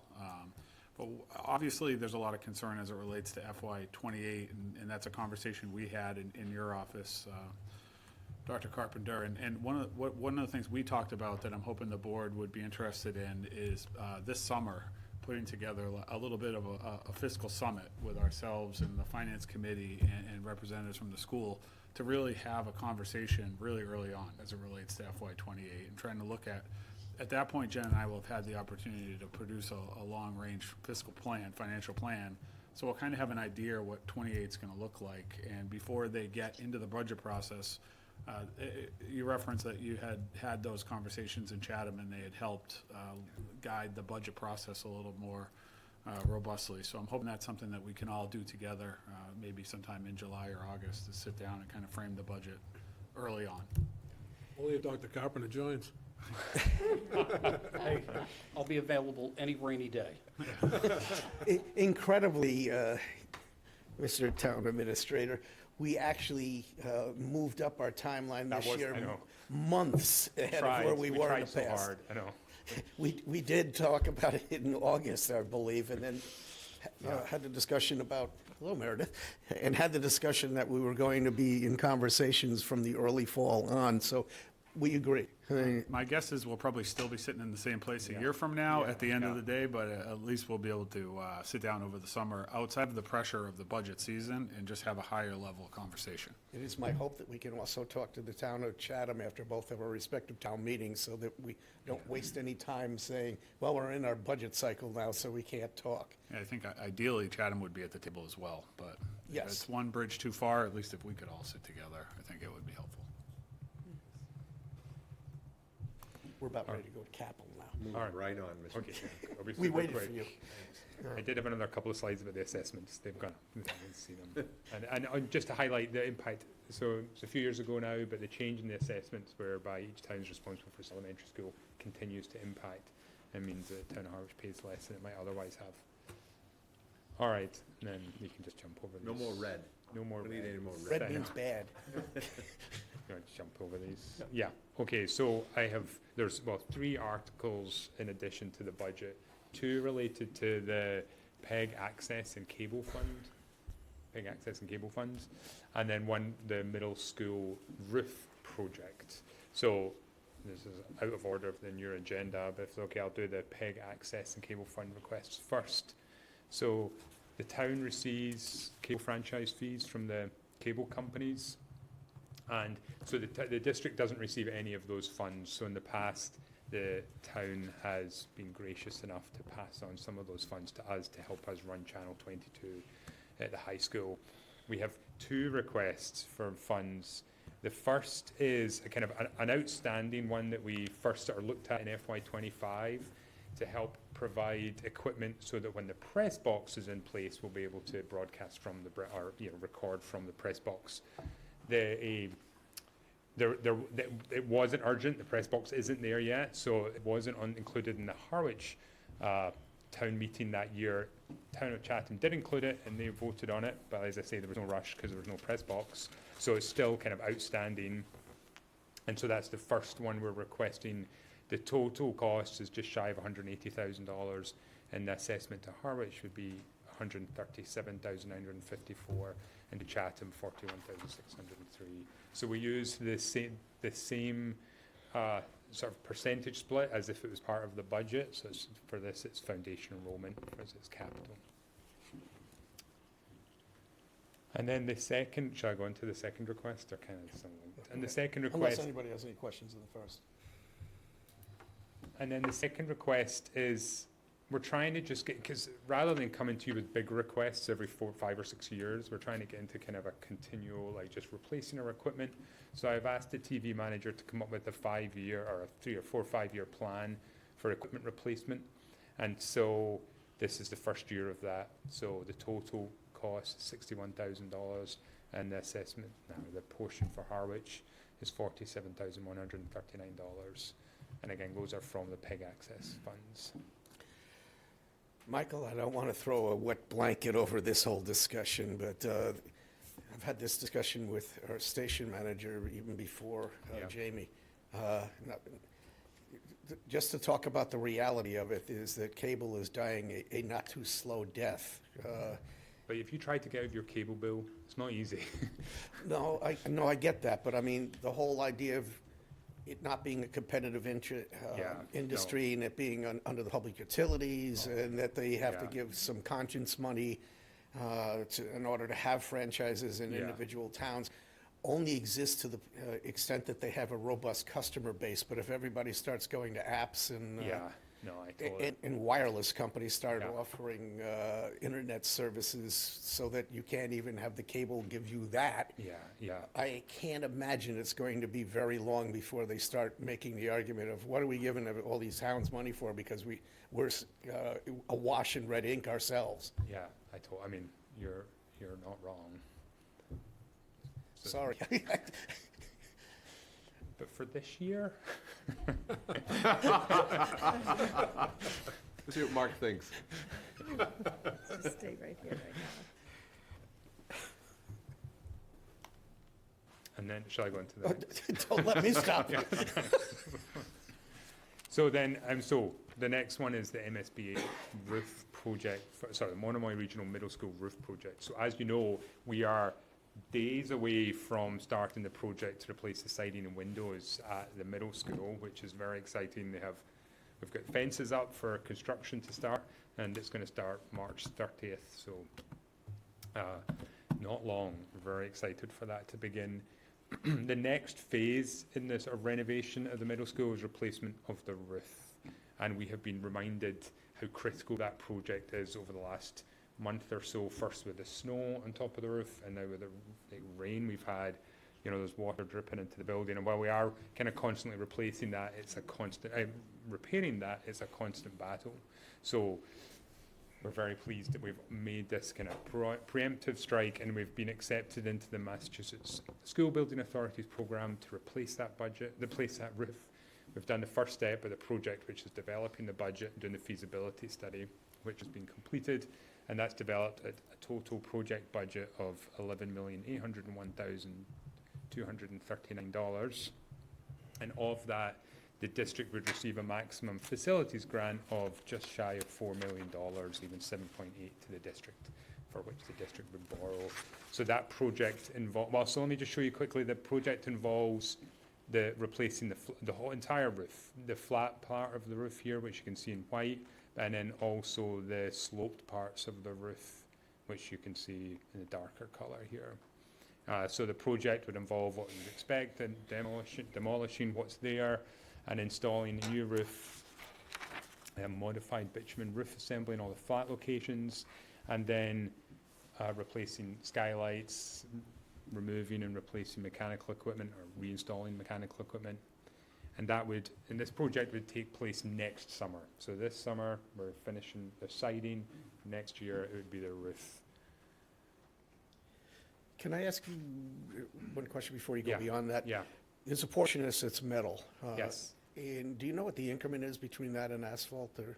Yeah, it's around $400,000 total cost, so minus, so to the district, it's about $300,000. And that's, so the idea behind, so that would be putting metal on those sloped roofs instead of asphalt tiles, so that's here. And the reasoning behind that is because of the high wind area that we're in there, a metal roof will last longer, significantly longer, almost twice as long, and is also less likely to require repair. So it was included in the design and included in what the MSBA approved. We'll still do our homework and make sure it's still the right way to go when we go out and collect bids for the work to take place. So it's not 100% definite yet, but it is in that total project budget at the moment. I'd like to be able to pitch for a bid alt scenario. And if you follow my logic here, this is the problems you get when I've been around for 100 or so Yeah, years. yeah. I can go back by memory. That school was the Chatham High School, which was designed off the same blueprints as the Harwich High School was. The only difference being that instead of it being fanned out, it was brought in. But that places it about 60 years old.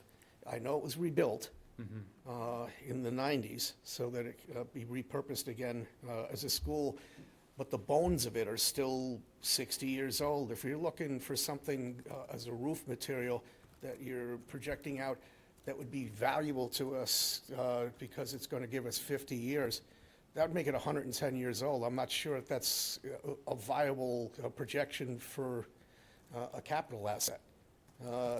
So I guess my point would be, keep an open mind about what the Yeah. material would be, because there comes a point, if you had a car, that you could get it painted, but if the engine's really old, it doesn't make any difference. You may want to consider what the useful life of the roof is in conjunction with the useful life of the entire building. Yeah. Makes a lot of sense. So, and just to keep in mind, you know, the way MSBA operates is, you know, we have to approve the bigger number, from metal roof. The building committee can choose before that roof is actually installed, to say, okay, let's go with asphalt and have the number come down. But unless the higher number gets approved at both town meetings, the MSBA money isn't there. So it's, so that's just how the MSBA sort of goes about this. So we have to approve that higher number. And one of the reasons that they were looking at that, at metal roofing, the architects and the project manager that is assigned by the MSBA to us for the project is, we had the whole front side of the fifth grade wing. Here, right? No. Or this one? Yeah. About 7 years ago, literally blew off. And as did the roof on the library at Chatham Elementary School. Just the strength of nor'easters hitting the Chatham buildings, which are much closer to the water than the Harwich buildings. Not, has the potential to have that roof damage. And they were saying that the metal roof is not only something that's not going to need to be replaced again in our lifetimes, but it will, it's also much better at withstanding the pressures, of nor'easters, striking that building. No, And I has- get the benefits, and I don't want to litigate it now. I was just pointing out that you're basically putting a 50-year roof on a 60-year structure, and at that point in time, I guarantee you there were not metal studs and the building codes we have right now. So essentially, you're going to have to say to yourselves, yeah, the roof will be there in 50 years, but will the underlying building still be there in 50 years? So for that savings to actually make sense, you'd have to be able to answer yes to both of those questions. Jeff? Thank you, Mr. Chair. Could I get a history of this roof? Has it been replaced in the past since its inception? I presume in We the know? 90s when they when did they that. did Did a there reconstruction would have in the been- 90s to make it into the middle school. Yeah. I mean, So I Right, think so there's, you- I think The there's high school, sections, we there's revised high sections school. of the white flat roof that are in the 30-plus year range. Some stamps that they found on them. But that other roof Sloped. would have been, would have happened, all the asphalt shingles would have happened in the 90s when they did that piece. And then, of course, as I mentioned, the front side of the fifth grade wing Okay. is much newer, but also was put back on, not like it was going to be, I mean, Okay. it's not kind of glued on asphalt shingles that might withstand extreme winds. That's reassuring. And was there a mention last time we talked, maybe last year, about a solar requirement and prepping for solar requirement and the cost Yes. of the prepping for solar requirement? Could you elaborate So- on that? Yeah, so the MSBA requires that the design of the roof allow the roof to be solar ready. So, which just Solar means that ready, you right. could put solar panels on it and require a minimum amount. So we looked at a couple of different options. One was maximizing the amount of solar, because given our electricity costs, I don't think that's a terrible idea. However, just because of the weight load, the weight load allowance left on the roof, it would require us to reinforce portions of the roof in order to and then add solar panels to it. So it was a cost prohibitive to really maximize the amount. So, however, we are able to put, so we looked at sort of the minimum, the other end was the minimizing to sort of 3 to 4% of the roof. And it's really, so essentially what it means is that the sloped parts of the roof, there's just a couple of sections which are, right facing the right way, will be solar ready. And that just means that, the conduit will be there if we do put panels on. That was it about $1 eventually. million or so. The maximum option that we're not doing was $1 million. Okay, yeah. So the minimal version, which we're doing, is is much cheaper. That's great, and I do like how those are solar panels on the roof right there, right? Yes. On the part of the roof that's There's a really very not s- in great shape and blew off. Yeah, Okay, yeah. But it's that was a small project that was done, and they were not. They're no longer active. okay, great, thank you.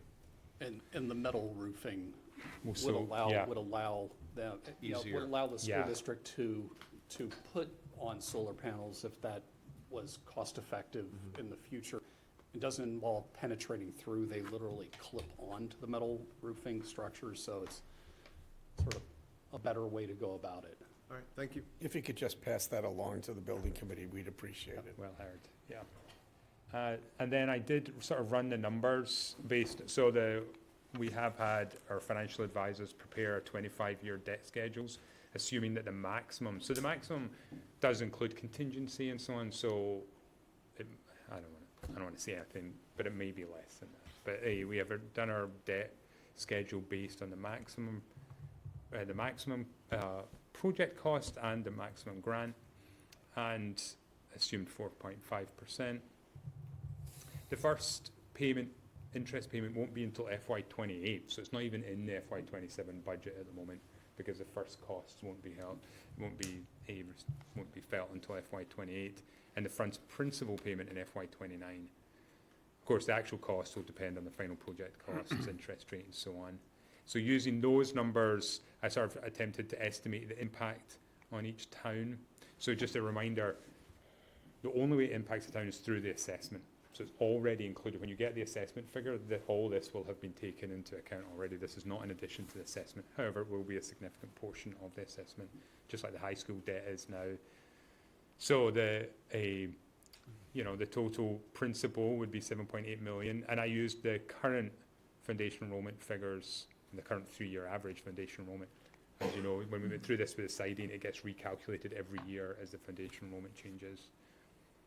But based on this, you have this average long-term debt payment of around $383,000 would be included in Harwich's assessment and 114 in Chatham's assessment, and that breaks down to tax bill impact of around $40 per single family is the average annual impact.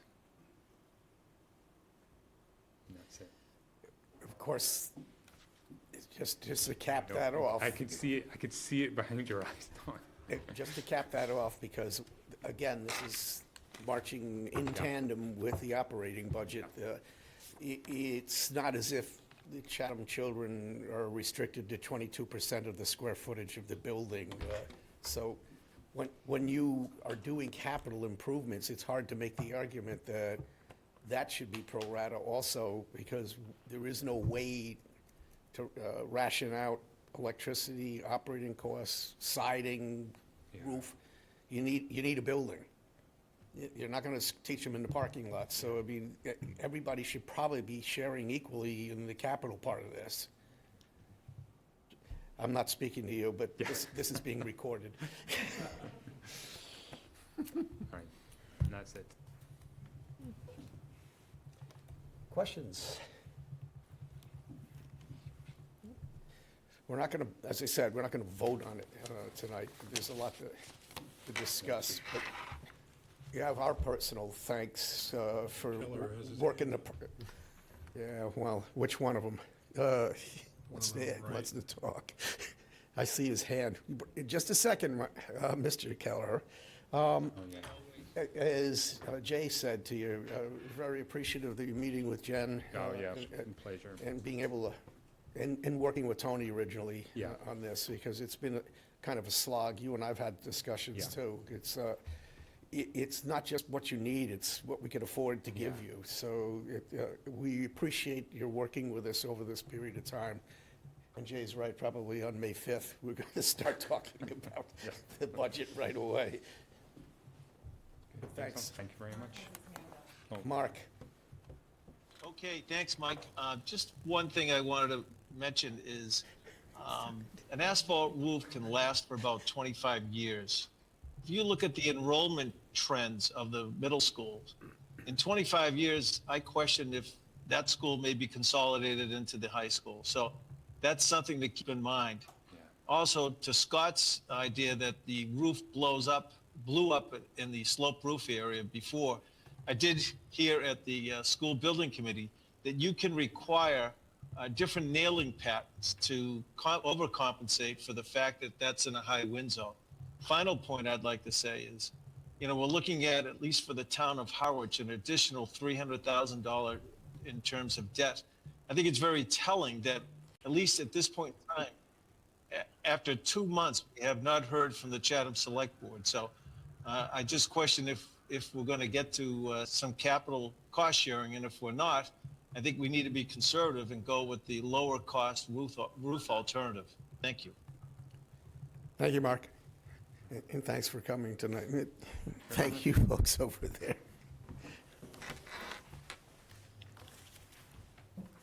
Well, we got our own town budget to worry about right now.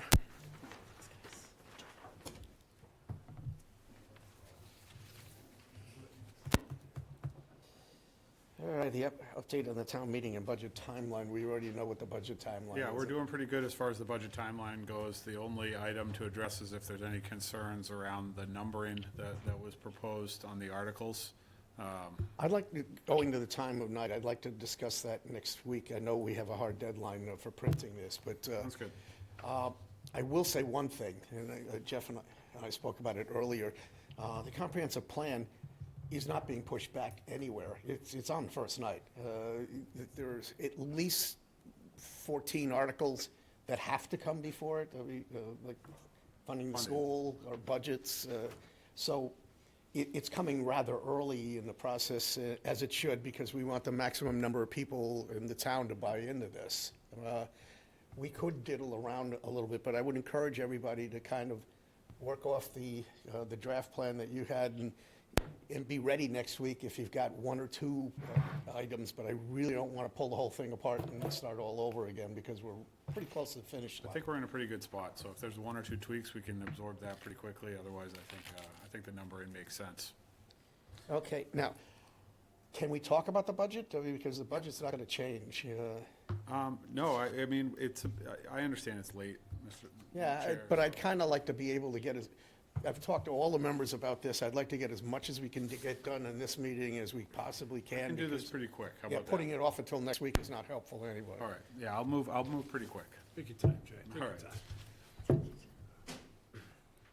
So we have, given that we're in a situation where at this point, you haven't had a budget presentation since mid-January, we thought it was appropriate, because there's been a lot of changes as it relates to Monomoy and other factors, changes in assessment, assessment fees based on what you heard from Monomoy, and then also looking at revenue as well, that we put together a brief overview of where we're at today, and hope that we get to a point where we can vote a recommendation on the budget, either this evening or next week. So Jen and I worked over the weekend to try to put together this presentation. It's a high-level overview of everything that has been tweaked or changed to get to this point, and ultimately is, I think, a good way to look at the entire budget. First, I'd like to thank Jen. Jen worked, I don't know, a lot of hours this She weekend. doesn't sleep anymore. I don't think she does. I mean, she's texting me at 7 a.m. on Saturday morning, and she's working hard. And she's been working for hours already, so first off, I'd like to thank you, Jen. You did a great job, working together to put this together, and thank you to the board that had a chance to review it and give me feedback on it as well. So, ultimately, where we're at, between our budget and capital program is we have an $86.7 million general fund budget that includes the assessment from Monomoy that we just spoke about.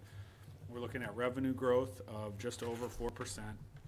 We're proposing a $7.5 million capital plan that includes water and wastewater as well. And we're looking at FTEs in FY27 of 214.24, which is flat from 26. So as far as a high-level budget overview, where do we get the, if you go back, Jen. Sorry. So the revenue of 4.06% is, it's a rise of 3.4 million. It accounts from property taxes of 74.3% and then local receipts at 11.5%. As I mentioned, we're looking to level fund all departments. We're not proposing any new staff or any new changes in programs. Non-discretionary costs drove this budget. Health insurance, pensions, debt service, and school assessments, they're outpacing revenue growth, and it is a concern, as we're discussing. We were able to absorb it in FY27, but it definitely concerns us moving forward in FY28, as it's affecting all Massachusetts communities right now, across the board. I mean, health insurance is driving all of us off a cliff, and that's really the reality, no matter where you are.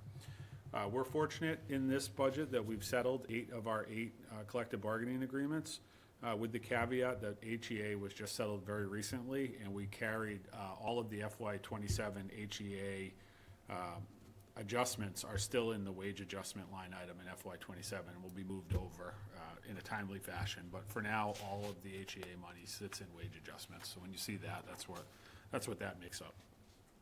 As far as revenue sources that fund, so it's important for people at home watching to understand. The school prepares a budget that effectively deals with all of the expenses associated with running that school program that they do.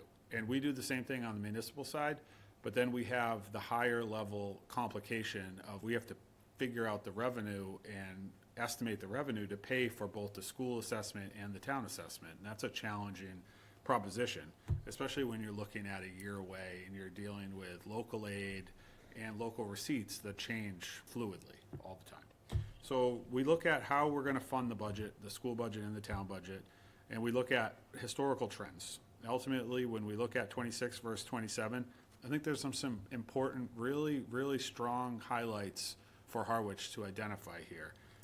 Although property taxes are up, and that's made up, we'll get into that in a second, that's made up of our 2.5 levy, our debt, excluded debt from the windows and the siding that was approved last year, and then also our new growth number.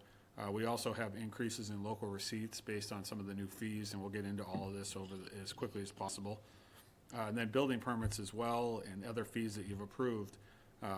There's areas where we didn't have to hit for revenue in FY27 that we historically have, and I think that's really important to mention. So we weaned off harbor receipts to the tune of $214,000. So that's, last year, we took $214,000 more out of harbor receipts to balance the budget. On top of that, last year in FY26, Harwich used $500,000 of free cash to balance the budget. Those are structural issues that we relied none of that on this year. So I think that's really important to note. 27 is a budget that uses no free cash to balance the budget.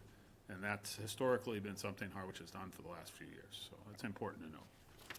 Just I wanted to highlight want to that. note that it is with the total support of the board that's sitting here. We had that discussion before you came on board that we were not going to subsidize any operations with free cash. Well, it's important to highlight that we were able to get through the finish line and stay in that vein. So, expenses. Expenses are up, down, variable, and we'll go through that in a little bit. But general government is up 6%, public safety up just over 9%. Public Works, 4%. Human Services, down 1%. Culture and Recreation, down almost 6%. The school budget, up 6%. Cape Tech, down 13.6% based on enrollment. employee benefits, 8%, that's dealing with the insurance, and then debt service up 34.5%. And Jen will go into a little bit more detail on that when we get to it, for a grand total of just under 5% or a 4.6% increase in expenses. And we'll dig in on that a little bit more when we move forward. So one of the reasons that some of those items are down are we looked at, and I should say Tony and Jen looked at a number of items that really didn't make sense in the budget. They were items that are non-operational, OPEB, the preschool subsidy, the human services grant. These are items that are funded through the budget, but the team thought made more sense to fund through articles for multiple reasons. First is that they're ultimately discretionary. They're not operationally critical to the budget. And then second is they're not necessarily always spent to the penny year to year out of the budget. Sometimes some of that funding is turned back, and in these cases, specifically like the preschool subsidy, that money in an article can roll year to year. So let's say with the preschool subsidy, if a number of people apply and we only end up doling out 200,000, then 20,000 of that could roll till next year. We only need a little bit less the following year. So OPEB similarly fluctuates based on kind of where our free cash position is year to year on how we fund OPEB. Makes more sense to have it in an article. Sorry, Mr. Chair, Go if I ahead. could interrupt. Sure. I just got a text from a resident that even though Jay's face is on the screen and not the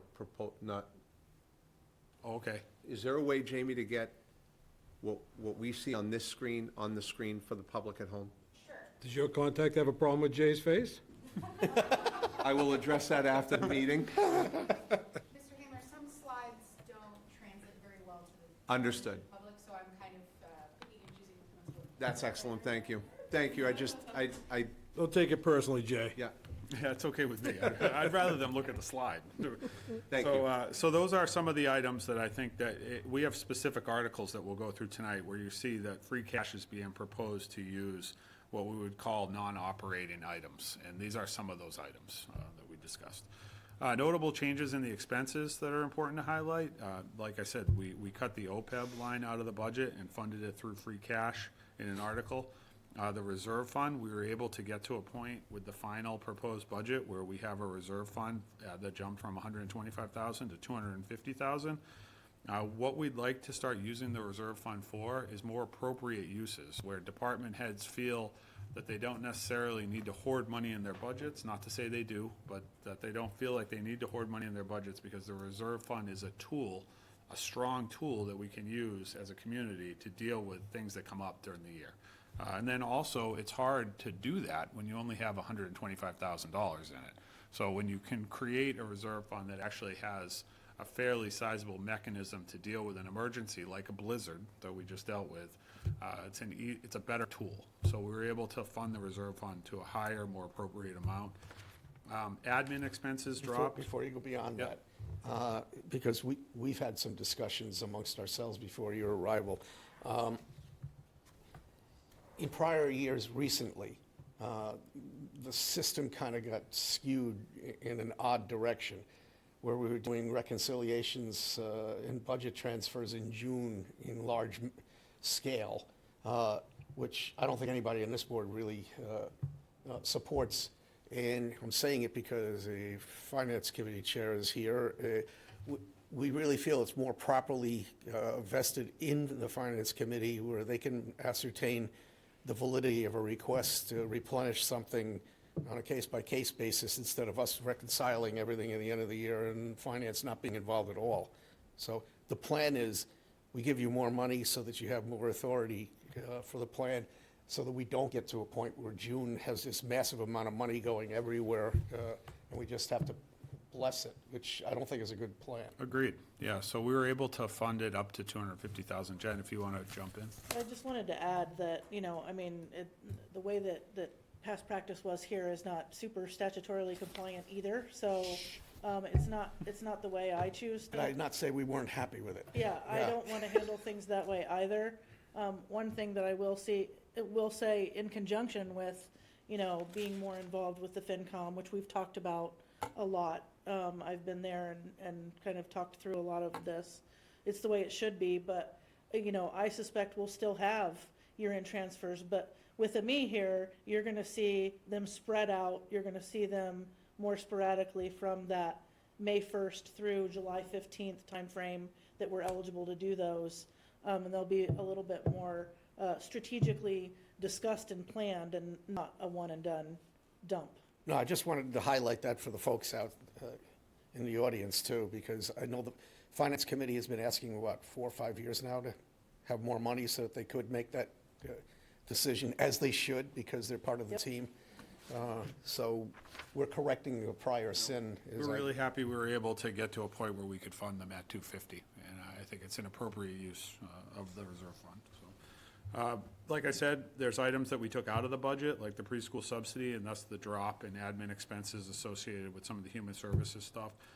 We invested money in info technology in the budget. We have an increase of 17.1% in IT, primarily driven by Munis upgrades, along with we purchased some we're planning to purchase some software around budgeting to really make a more robust budget presentation moving forward, and I think that's something that we've invested in. The town clerk, election worker increase are covered in this budget, and then obviously state and county assessments dipped to 96,000, which provided a modest offset as far as shared costs. More notable changes, probably the largest increases on the municipal side had to do with public safety. Ultimately, the leading driver to the increases in both police and fire were the collective bargaining agreements that the board negotiated.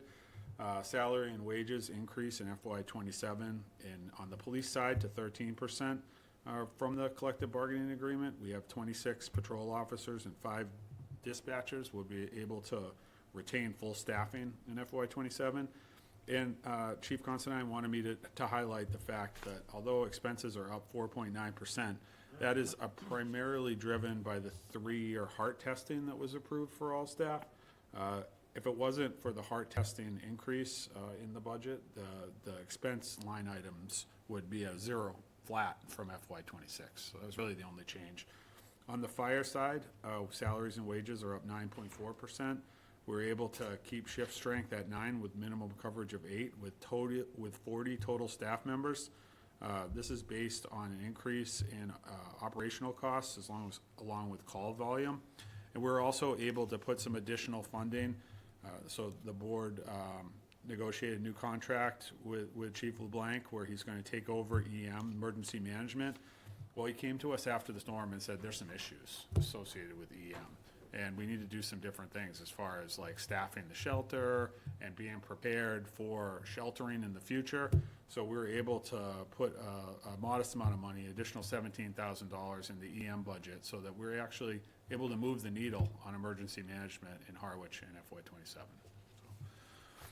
They had about a $5,000 budget, so I think there's not a lot you can accomplish moving the needle doing that. So I'm going to turn it over to Jen, who's going to go over the notable changes in debt service. Yeah, and I'll just be brief. Primarily, the change from fiscal '26 to '27 is primarily related to the borrowing that we conducted most recently in late fiscal '25, and to the point we've made before, debt that was approved in prior years but was maybe borrowed more recently or will be borrowed. We do plan to have another borrowing of any such combination of those items still yet in fiscal '26. We'll probably push it as late as we can in the fiscal year into June to get past town meeting and capture as much as we can. That is encapsulated in this number, so I just wanted to state that, it's a large increase. It includes some, previously approved items and some items that were very recently approved. And Pete has brought this up numerous times, so I'll bring it up right now. You can anticipate, especially given the volatility of this and people's memories being only a couple of months long, that they really aren't their head isn't in the game for 2 years waiting for the authority to be executed and the borrowing to occur. So I believe you can expect to have some probing questions about what's on our plate that hasn't been borrowed yet and that they need to be able to account for prior to them committing themselves to even more borrowing Sure. at the town meeting, because that's always a question, and I know that we would like to have that kind of reporting to us, like at least quarterly, probably even more than that, but And I started working on this, Mr. Chair. I know you when have. I guys just first letting the started public know that this that's where we're going. Yeah, this conversation a long time ago. I'm pretty close to something that is public presentable, so it will be no problem to get there. I think in large part, one of the things I would like to say, to kind of assist in that conversation is that, part of the reason we don't borrow it all the moment that we get the authority to borrow it is then we'd pay expenses and interest on money that we don't need yet. So we make those decisions strategically to borrow when we need the funds. So if a project is going to take place over 3 years, and we need, a third of the money the first year, a third of the money the second year, a third of the money the third year, just as a simple example, we're not going to borrow all of it immediately and pay interest through the whole 3 years. Without getting involved with anticipation notes and all that kind of stuff, the public just needs to actually understand that when they get a bill in January, it's not us going nuts, raising their Prop 2.5 Yes. to a wild amount. These are nonetheless accrued obligations. There isn't any way of avoiding them once they are approved and we actually get a project lined up. Yeah, and I think to the public, who doesn't know me as well yet, if I haven't shown it already, I hope you guys will start to see that those are the things that I want to be more transparent about and show and give them that viewpoint to understand that. And hopefully I can quantify that and illustrate it in a way that makes it You'll clear. hear even more right now from Martha. Martha Donovan, Chair of the Capital Outlay Committee. I just want to make sure that I'm clear on this. It does include excluded debt in these numbers, is that correct? Correct. It does not include the school, because that comes through the assessment, correct? So this does not include the school because it comes through the assessment. You are correct. Okay, I just want to make sure. But I do think it's important to note that our excluded debt number does go up when the schools get debt excluded approved at Correct. the ballot box. So although we pay in the assessment for the cost of the debt, our excluded debt number increases every time the ballot box approves the excluded debt. Okay. That's correct. Yep.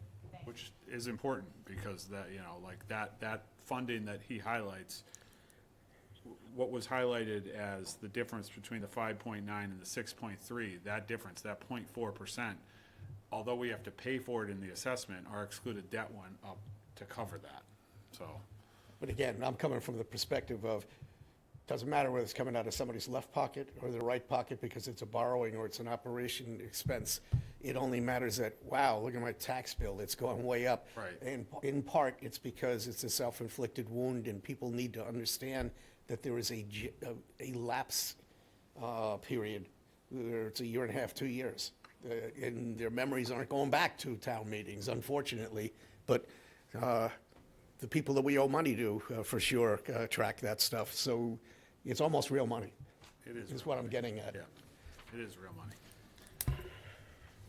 All right, I'll keep heading through this. So next item would be a large note is the school assessments. I'm not going to spend a lot of time on that. I think we covered that tonight.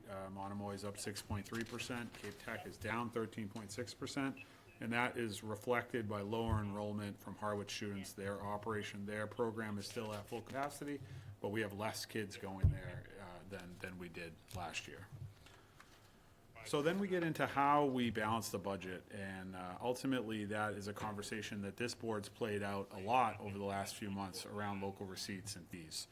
So when we look at local receipts, that's all of the buckets of money that are collected outside of taxes. So that's building permits, golf fees, harbor fees, all the fees that are collected in this building for everything that we do for services, motor vehicle excise fees. These are all of the fees that we collect outside of tax revenue.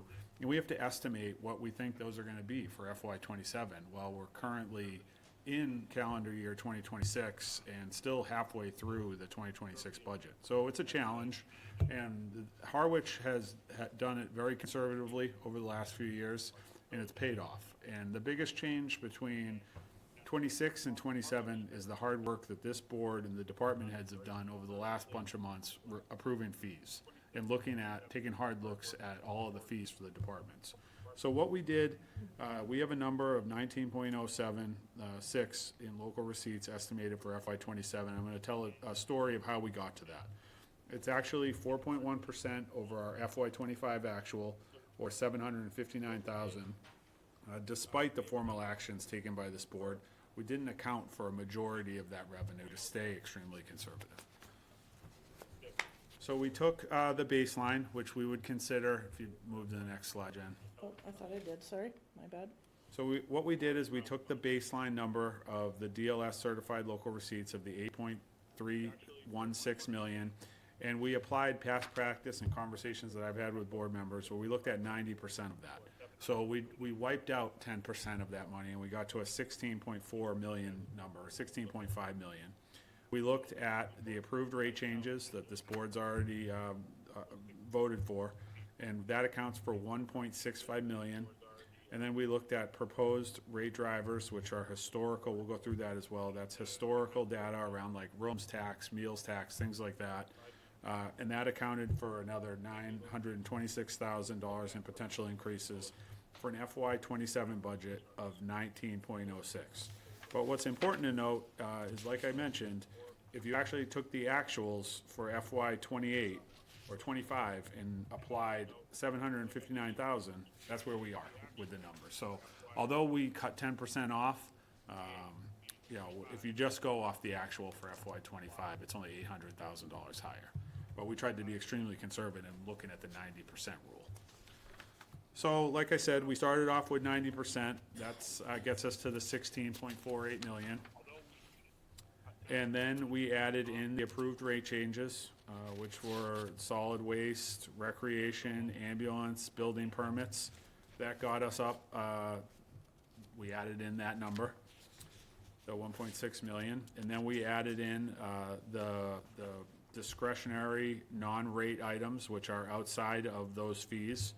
And that's that added in 926,000, and that's what we believe is modest growth in that, and is reflected on operational trends over the last few years. These are what we call the non-rate drivers. These are higher meals and rooms tax, stronger program participation at the landfill, and improved collection in Jen's office around billing. So we're trying to do a better job of collecting the money that's owed to us. Historically, our rates haven't been that high, and that's been a driver in Jen's eyes, because the more money we can collect, the less we need in other ways. So that gets us to the full number of the 19 point, I don't have to go backwards, but the 19 point, just about 19.1. So I wanted to do a quick overview on the non-rate drivers, just because that's really where Jen and I had to look at what's happened historically over the last few years, and how do we propose this for FY '27. And like I said, it's based on increased participation in rec programs, solid waste volume, consistent rooms and meal activity. But what we did is we cut out, Jen really dug in to looking at every single line of our local receipts for these non-rate contributors, and cut out all of the investment income, because we can't really tell you what's going to happen with investment. And we make money off our money, but we can't rely on that. So we cut the investment income out, we cut out any of the one-time receipts, and we only took a portion of the approved permit activity around building permits. So that's really important. That's actually the driver, the thing that will help Jen and I sleep really well over the next year, is we didn't account for the full amount of the building permits that you approved. So we looked at building permits over FY '26, and we only accounted for a portion of that volume in FY '27. No reason to believe that we wouldn't get the full amount of the increase, but we very conservatively only appropriated a portion of it. So it'll help us sleep, you know, over the next year and a half, because I think this is a really conservative number, this 19 million. And I also think it's important to highlight that we've dug in on this current year. So we've looked at FY '26, and right now, our local receipts are projected to exceed the FY '26 budget significantly as of March 23rd. So we're trending in a really good direction for FY '26, and that gives us further comfort estimating FY '27. And that's kind of the magic around local receipts. Not an easy conversation or process to play out, but I think that ultimately where we started at the 90% number and got to the 19 million, it should give the community and the board real comfort with that number. So then we move on to our capital program, as I Before you do mentioned. that, any questions from the board? Not yet, I'll hold. No, I'll be quiet, go ahead. For now. Thanks for For that. now, yeah. So our capital program, which we've discussed at length at this table and with capital outlay, it's a 7.5 million capital program for FY27 being proposed. We have a number of ways we're looking to fund that, whether it's repurposed articles, excluded debt, free cash, general debt, or the waterways and other accounts. Some of the key projects, road maintenance, I think that's an important thing that we put back in. We're looking to fund road maintenance again in FY27 consistently. Harbor dredging and boat ramp, the facility design for the new DPW center, or whatever that ends up looking like. The replacement of ambulances, the dispatch radio IT upgrades, the dredging for Saquotucket Harbor, the generator for the community center. We are asking the board to move the community center roof off till FY28, so we can deal with our snow and ice deficit that we have, the significant snow and ice deficit that we have. And then is on the water and wastewater side, the new wells and water treatment design. We're proposing a 5-year capital plan that totals 61.5 million. 12.8 of that is the enterprise fund, and the town and schools are 48.7 million. Quickly highlight staffing, no new staff. That's really the takeaway here. We're not proposing any new full-time positions for FY27. All staffing remains level in every department. The only slight change is in election workers, but it's offset by decrease in the alternate building commissioner. Next steps, we're looking for a vote on the budget, whether it be tonight or next week. We're going to move forward, taking that to town meeting. I think the finance committee is ready to vote on Thursday night on the budget as well. We have a balanced budget. It maintains AAA bond rating. We have a healthy free cash balance in FY25 of 3.99 million. Like I mentioned earlier, the 4% increase in tax levy includes our Proposition 2.5, new growth and excluded debt. It's important to highlight because people they can't, it's hard to understand with Proposition 2.5 how the tax levy can increase 4%. So I just want to make clear that's based on 2.5 new growth and the excluded debt. The biggest pressures were debt service, as Jen talked about, the newly settled collective bargaining agreements, the Monomoy assessment that we heard about tonight, and the pressure that we're all under related to pension and health insurance. Looking ahead, like we talked about, FY28 planning should start May 5th. Is that what we decided? I think we're going to have a second night at town meeting. I'll give you the 6th. Maybe the 7th. But one of the things that's important to Jen is when we get together and have a budget summit, whether it be in early to midsummer, that we've developed and presented a long-term financial plan to the board so that we're able to use that as a tool in that meeting, that we continue to work on capital projects. We have conversations around wastewater and water, and we start early with the next CBA cycle. So then the last slide that we have is, I'm going to turn over to Jen. One thing that was really important to her is she wanted to be able to present what the estimated taxpayer impact is for FY27 based on what we've proposed. So it's an important question, and I think that, the more we can do to kind of illustrate, this going forward in a more meaningful way, the better. So I started out just kind of to simply say, what are my projections? What does it look like from a tax rate perspective of where we might fall for fiscal year 27? Making some conservative estimates and doing so in concert with, working with my staff and specifically Carly, and, kind of coming to a good conservative estimate. We assumed roughly 3.5% growth in taxable value. And in doing that and putting in my other estimates, I estimate a very modest increase in the tax rate. And when I say that, any movement higher in the growth of the taxable value would obviously potentially offset any of that. So, we were anywhere from slightly down to slightly up on the tax rate for fiscal '27 with the information that we know today. And I wanted to illustrate in here that I put a red line, in this illustration on the top right is directly from the DLS website. This is something where you can go in, you can put in Harwich, you can put in the year, you can put in how much you're planning to impact the taxpayer, and it can illustrate for you what the hit by assessed value of your home is. The median taxpayer or home value, is just over $1 million. So I put that red line right there. And you can see that with my estimations, that equates to roughly a $60 per year increase to the average taxpayer for what we're estimating in this budget.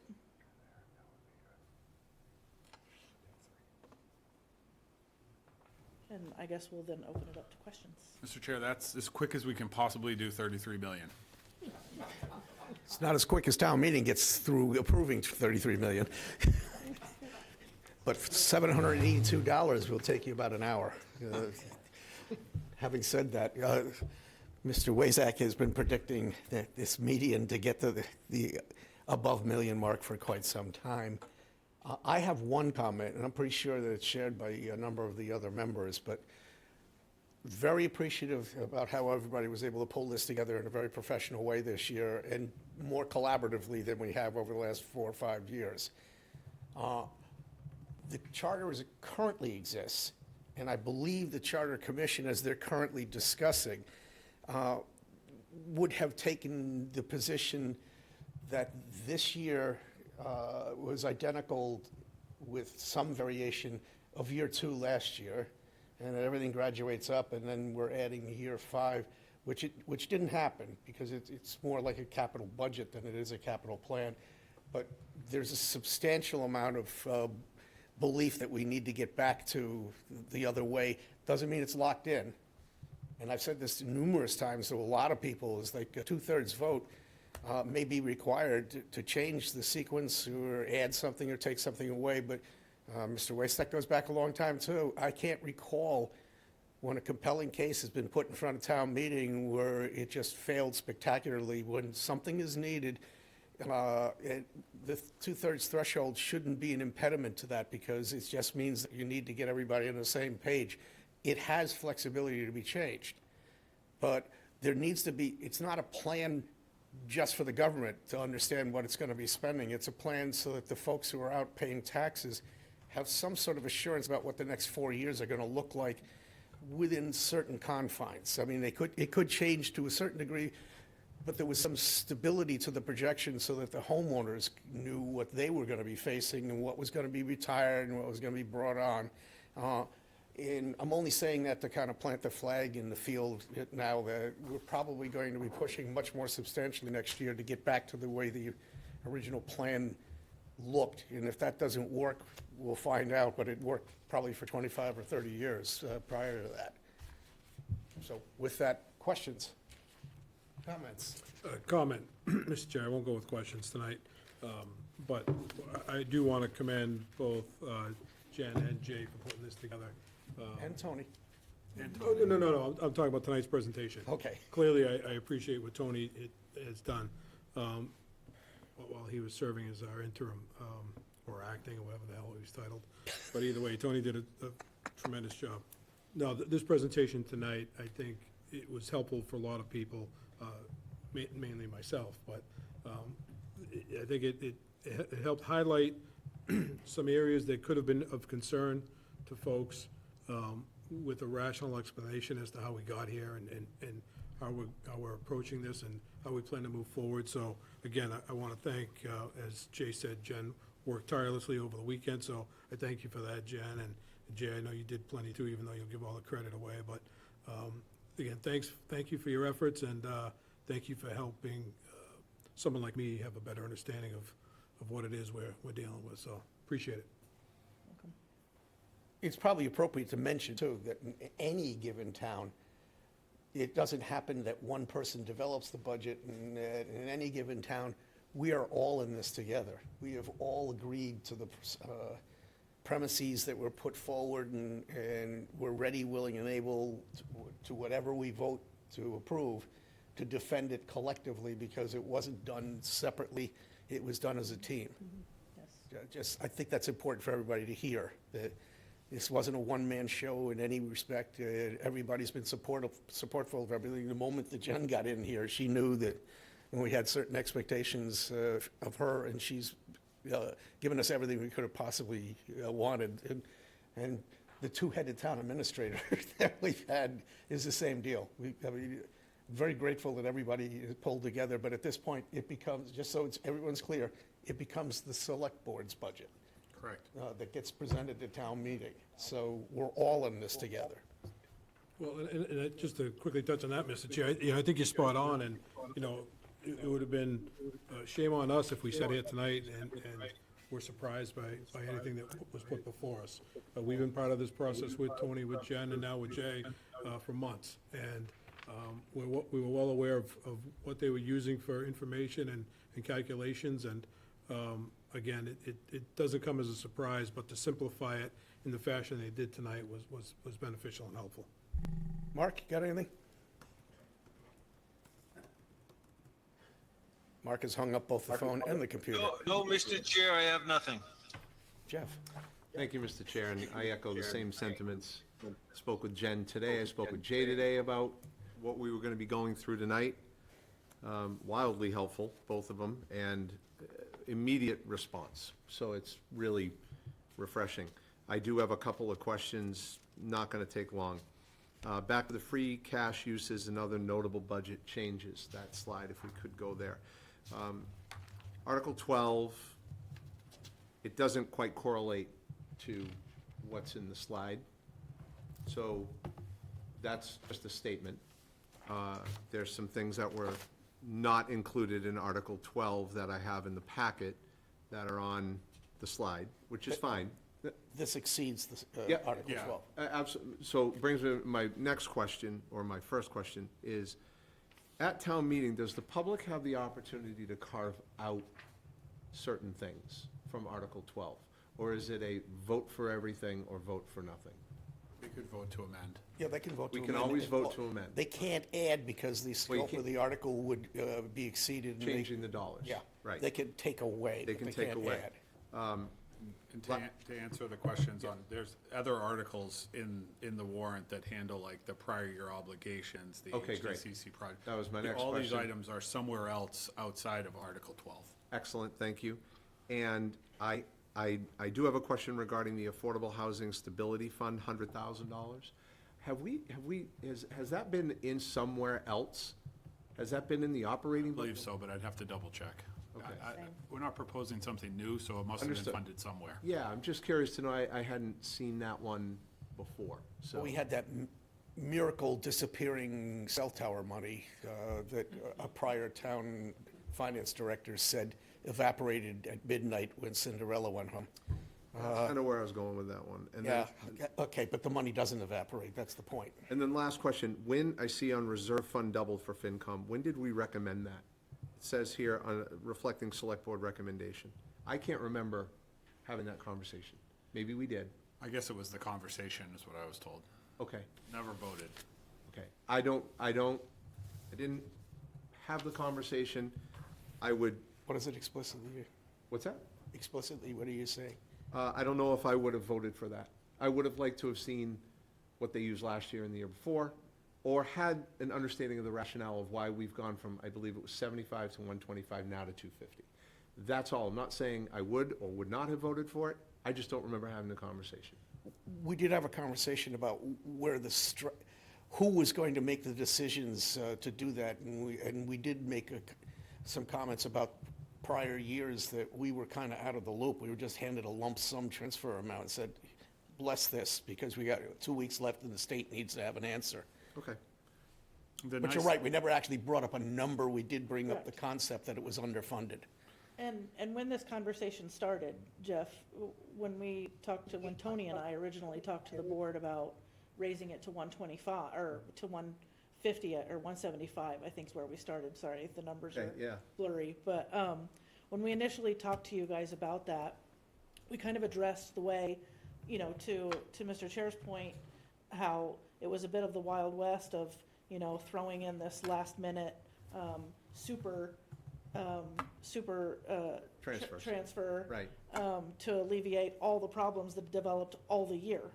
The FinCom reserve is the mechanism with which you'd use when problems exist from the beginning of the fiscal year until May 1st. And having that money available is imperative because the year-end transfer process is only available Right. from May 1st until July 15th. Right. Right? So I believe I argued originally, which we didn't have the money to give it what I wanted to give it in the beginning when we started with our assumptions, I do remember that, yeah. that I wanted it to be bigger. Because I think that, you know, where we were running into situations, and Tony and I started to find it, and Jay and I kind of continued to find it, is that there were areas in which money was kind of hoarded, if you will, in the budget, in areas and departments or, you know, pieces and parts that then would only be available to that department if they needed it, or that particular area, or that particular expenditure. And So locked into that bucket, locked into that not bucket. having flexibility. Right. So where we decided kind of the best way to create more flexibility with those same funds, right, is to put them in a mechanism where anybody that needed them, whatever emergency or situation or as it's intended, you know, unexpected and unforeseen expenditure that needed to be cared for, was in a bucket that we could all access. So that clears it up. I'm satisfied with that information. The other thing that's really nice about the reserve fund is it's not planned expenses, so I mean, if it doesn't get spent, it just turns into free cash. It's a Correct. burn back. Yeah. 100% get it, and now I'm comfortable. There's an actual other layer to this that Jen's not bringing up, but it's equally important. We don't want to encourage each department to stash away a contingency fund so that they don't have to go anywhere. And the way this process was working, it put a heck of a lot of strain on people that they had to wait until the end of the year to find out whether we were going to approve them expending monies that would rightly go in front of the Finance Committee for vetting to make sure that it was a legitimate concern and that they didn't have to worry. I mean, if they were coming in front of FinCom in front of, say, February, that allowed us to say to them, you're not going to be able to keep any kind of contingency in your budgets. It has to be available to everybody, and the neutral arbiter of that is going to be FinCom, which is what it always should have been under state law. Great explanation, comfortable with it. As I said to you today, I'm incredibly comfortable with your plan and your forethought and how you do things. So I'm good. Thank you, Mr. Chair. I yield. Thank you. Richard? Good evening, Richard Waystack. Excellent presentation, and I just wanted to know if that will be available on the website so people can see that prior to town meeting. It was an excellent explanation. It was simple. I think people could take a look at it, read it. Having it here tonight is wonderful, but having it on the website can let every taxpayer take a look at it.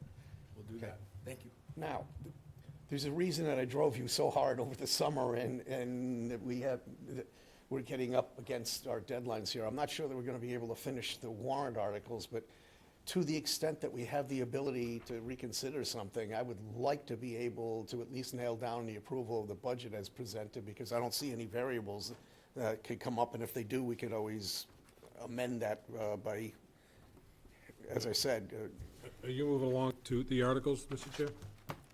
I'd like to consider this first, Yeah. and then Yeah, no, that's fine. and then move on to whatever articles we could do, unless we want to do another sleepover. I make a motion, it's already placed, so I make a motion to support the operating budget as presented by the town administrator and director of finance. Second. It's moved and seconded to approve the budget as presented. Any further discussion? Hearing none. Mark? Aye. Jeff? Aye. Anita? Aye. Pete? Aye. And I'm an aye. It's unanimous. Thank you. Thank you. Thank you Thank for you. all the hard work. Absolutely. Thank you. Thank you both. That doesn't mean that we're leaving. Oh, we got lots of green. We here. do. We have, Are we here now?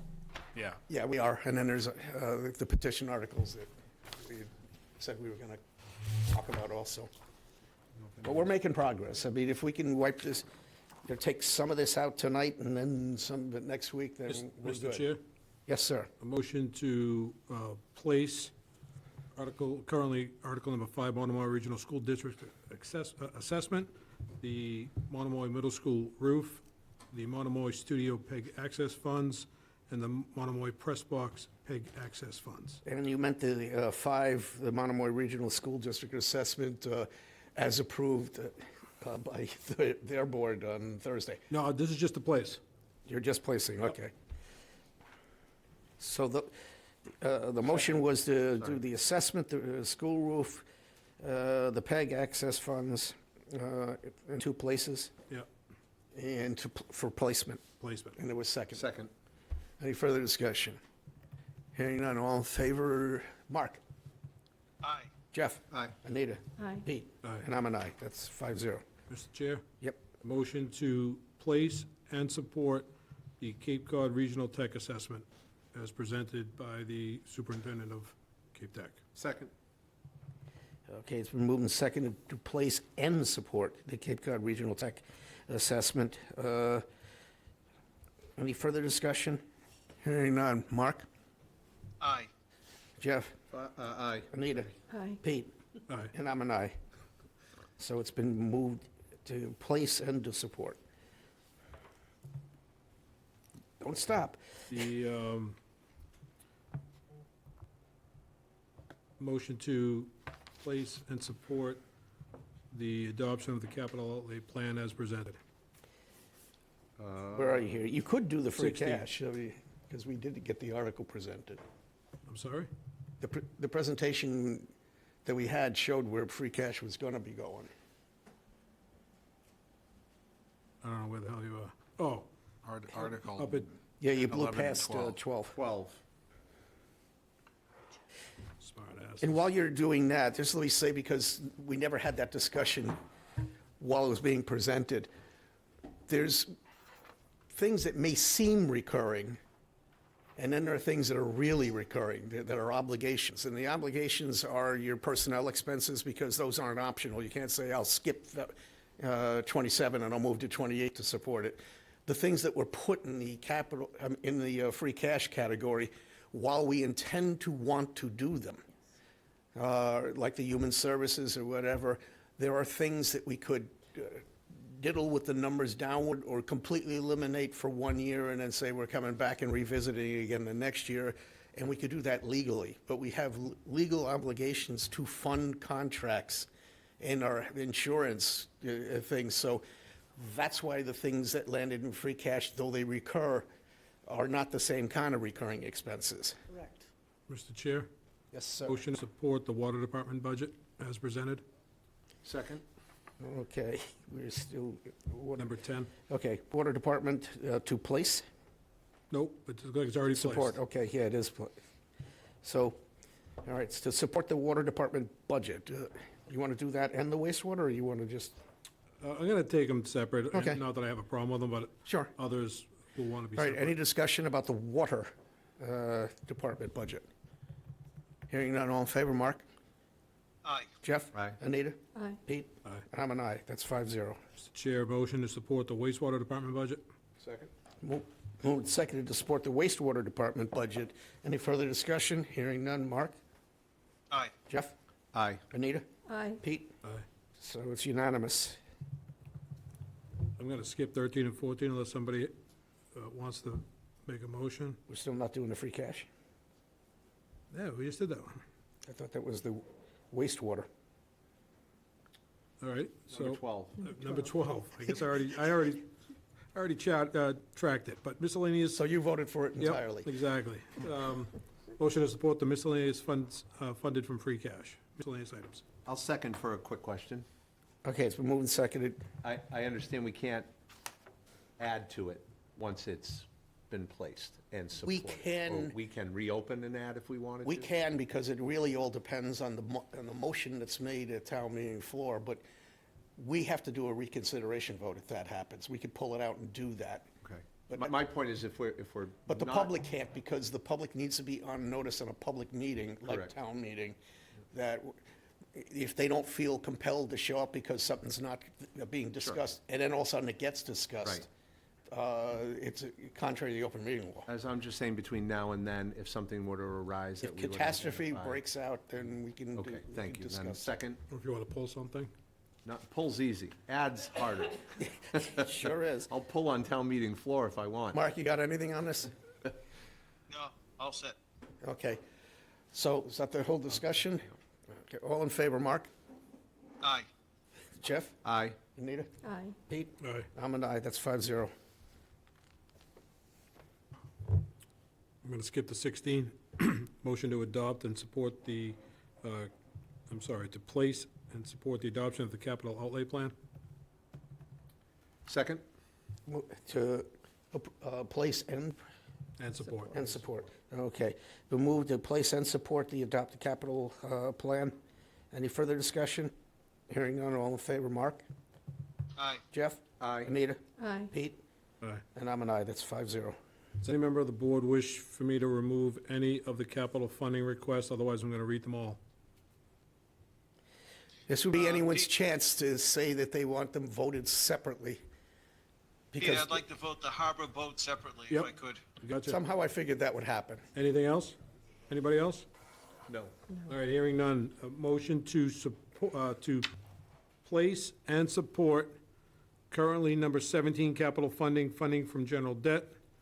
Capital funding, debt exclusion ambulance. Number 20, capital funding, debt exclusion DPW mechanical workshop. 21, capital funding funded by return and reallocation of prior capital articles. Shit, that doesn't get into what the gist is, does it? Does that get into the boat? Is that what you're asking? Yeah, that one, it just talks about the reallocation.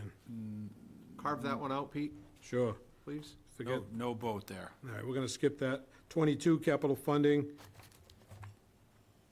If I don't check them off, I just mess myself up. Funding from the Waterways Fund.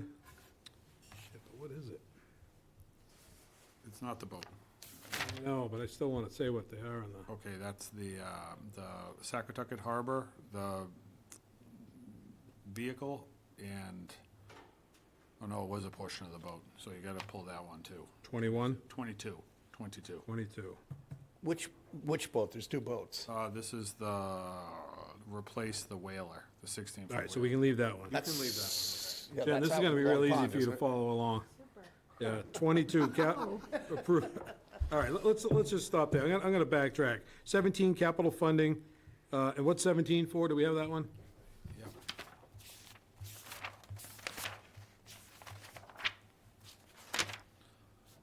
$17 would be the $700,000 for road maintenance. Perfect. And capital funding debt exclusion for the ambulance? Motion is to place and support both of those. Second.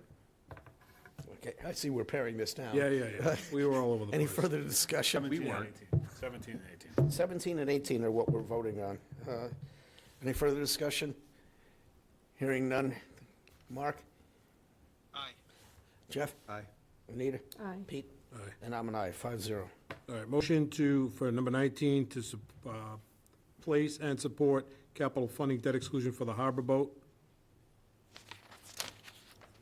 Mr. Chair, do you want to place first and then, Yes. just because he may have an Perfect. opposite? Yeah. Oh, yeah. Motion to place number 19, capital funding debt exclusion harbor boat. Second. Moved and seconded to place the harbor boat as a debt exclusion. It's listed as Article 19 right now. Any further discussion? All right.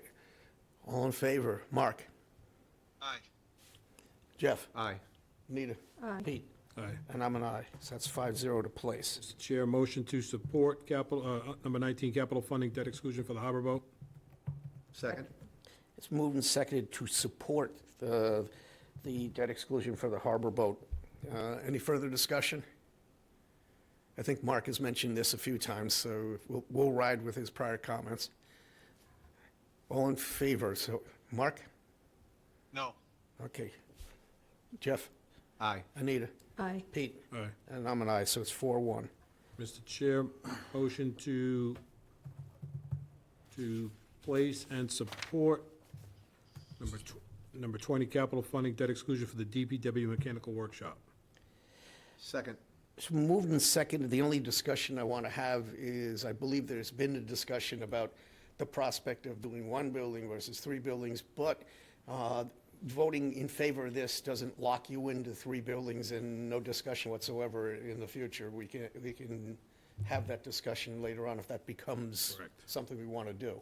Yeah, this would give us funding to be able to work towards some project. Right. Whatever we deem to be Whatever most project appropriate. we all agree But on. we have the bandwidth to be able to move to 100%, 1 building if we wanted to go that way. So, Mark, did you want to ask anything? No, I think that's perfect. We need to do something there. And, Okay, so that's what we're going to vote on. Is this place and support? Place and support, unless somebody My wants to second. pull it. No, that was my second. Okay, so it's a vote to place and support for the DPW mechanical workshop. All in favor, Mark? Aye. Jeff? Aye. Juanita? Aye. Pete? Aye. And I'm an aye, 5-0 for both placing and supporting.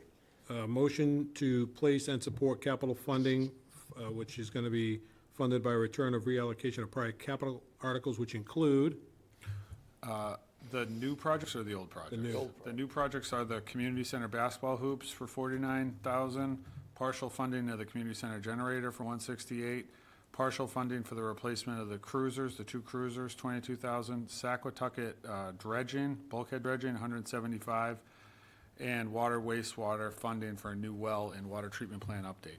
And so that we don't get into a 694. whoops circumstance. Contributing to those would be A number of a articles. rescission of, Want me to go through them all? please, because So we have the community center bleacher fans project, the public safety complex brick walkway project, the community center air conditioning replacement project, police cruisers from 2023, police vehicle and equipment from 2024, police vehicles from 2022, Brooks Free Library, supplemental roof repairs at 5 Bells Neck Road, community center air conditioning, 2024, library roof replacement, 2021, and Pleasant Lake water tank, 2024. So we tried to pair like-minded projects with like-minded projects as best we can, but ultimately, all these projects are complete at this point. So these projects, that's what I was these going to articles ask. are We're not ready to just close cutting out. projects, we're taking, All these projects are ready to be closed out. okay, Perfect. Second? moving second. Martha? Yeah, Martha Donovan, Chair of the Capital Outlay Committee. It would be helpful for the Capital Outlay Committee to understand what's being recalled, how much that is, and what's going to capital, because I understand that some of this is not going towards capital. The item that we have, the basketball hoop, is the item that's not. It's under 50, so we needed a funding mechanism, but you're correct. But are there other projects? Because I thought what I heard in the Finance Committee budget was support, there you mean? were 2 cultural, To support the operating budget, you mean, or? Oh, no, those are the Separate Articles articles. 13 and 14, and Okay. those are separate from this. but I'm just saying there's a number that comes from the list that you just gave. There's at 1.1 million. Okay, and all of that 1.1 million is not necessarily all going back into capital, whatever articles they're in. Only with the exception of the 49,500 for the community center basketball hoops. That's the only thing that's not going. The community center basketball hoops, because it's $500 short of coming to you, Isn't that convenient? Yes. is not able to come to you, but we still need to fund it somehow, so. Right, and I get that, but I thought I heard there were other projects above those that you just listed that were being paid with reclaimed money from other capital They're projects. in another article. Correct. So to me, as somebody from capital who is always trying to get money for capital, and I don't care how much it is, it's disappointing that other money is going to something other than capital here. You know, even if you took, Well, not yet, not in this article. right, When we get to, okay, when we but- get to those, we'll identify yeah, even that. if it were $100,000, if you look at you have to take debt for $100,000 over 30 years at 4%, you're gonna have a $70,000 interest payment over that period, like, so every little bit helps, that's all Agreed. I'm saying. There's a reason I skipped over 2 prior articles. Okay, thank you. But I agree, and I would argue that I the would just 49.5 is capital, I don't care how they split that. Yeah, I'm not gonna fight the details of that one, but I just would like, and we're gonna meet on the 8th, Yeah. that to come back through capital, just so we understand where this money is all coming in. Because we reviewed that worksheet of the 70 million of incompleted projects, let's say. And so we're kind of tracking that, and I just think it would be helpful to come back through capital at some point. Yep. That's all. Thank you. Okay, We got we're a still motion and here. a second? Yes, motion and a second. Any further discussion? Okay, hearing none. Mark? Aye. Jeff? Aye. Anita? Aye. Pete? Aye. And I'm an aye. That's 5-0. Mr. Chair, motion, Jay, ready for 22. Motion for capital funding from Waterways Fund for, The partial funding for the Saugatuck, the remainder of the partial funding for the marina bulkhead dredging, the replacement of a 2015 Ford Explorer, and the replacement of the 16-foot Boston Whaler. the motion is to place and to support. Second. Okay, it's been moved and seconded. That's 22? Yes. 22. Okay. So any further discussion? That's where the Boston Whaler is? That's where the Boston Okay. Whaler is. Any further discussion? Hearing none. All in favor, Mark? Aye. Jeff? Aye. Anita? Aye. Pete? Aye. And I'm an aye. That's 5-0 both ways. 23, Jay. Capital, Mr. Chair, motion to place and support capital funding funded from the Water Enterprise Fund retained earnings for, The new well and water treatment plant update and the replacement of a 2014 dump truck and a 2008 case track loader. Second. Okay, it's proposed Article 23. It's moved and seconded. Any further discussion? Hearing none. All in favor, Mark? Aye. Jeff? Aye. Anita? Aye. Pete? Aye. And I'm an aye. That's 5-0 both ways. Mr. Chair, motion to place and support capital funding funded from free cash for, Replacing 2 police cruisers, dispatch radio IT upgrades, replacing EKG monitors, replacing a 2008 F-150 for the Natural Resources Department, transitioning to the form-based code, replacing a 2015 one-ton for the Public Works Department, replacing another 2015 one-ton for Public Works, replacing the 2017 Mack tractor for Public Works, replacing the 2015 Packer for Public Works, replacing the 2018 construction demo debris trailer for Public Works, funding the Harbor Master annual dredging for channels and inlets, and funding the Harbor Master Route 28 Herring River boat ramp replacement. For a total of $2,495,410, and I second it. Okay. Was it moved? Or are you getting ahead of the game? No, I'm right on it. Okay. And if you think I'm going to recite that by memory, you're out of your mind. So that would be Article 23. Oh, 24. 24, yep. Yep. And it's to both place and support. Any further discussion? Hearing none, all in favor, Mark? Aye. Jeff? Aye. Anita? Aye. Pete? Aye. I'm an aye, 5-0 both ways. Mr. Chair, motion to place and support Article 25 capital funding Harwich Channel funded from cable PEG funds. For the replacement of a remote meeting cart.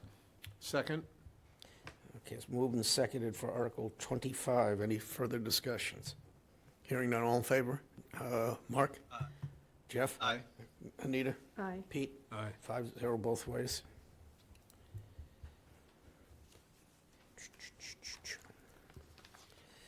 I'm not doing this. How about that? Let's hold off on those. I'll make Kara come next week. Okay. She can answer questions. Okay, so we need to take the final votes for the support part, because as I will remind everyone that we have an obligation that grew out of a couple of town meetings ago, where it needs to identify who it was who voted for and against support of the articles themselves. So that's going to be a slog, but I think we can do it. We've made a lot of progress on this, so. Yeah, we did. Yeah, we'll be able to do that. Natasha's doing a great job of keeping up on it. Yeah, I left her out of this discussion, and Jen, so thank you for both. There's been a lot of work that's been going on for quite some time in the corner office without a whole lot of people understanding just how hard that was with various permutations of who was the acting town administrator, so. Done a fantastic job.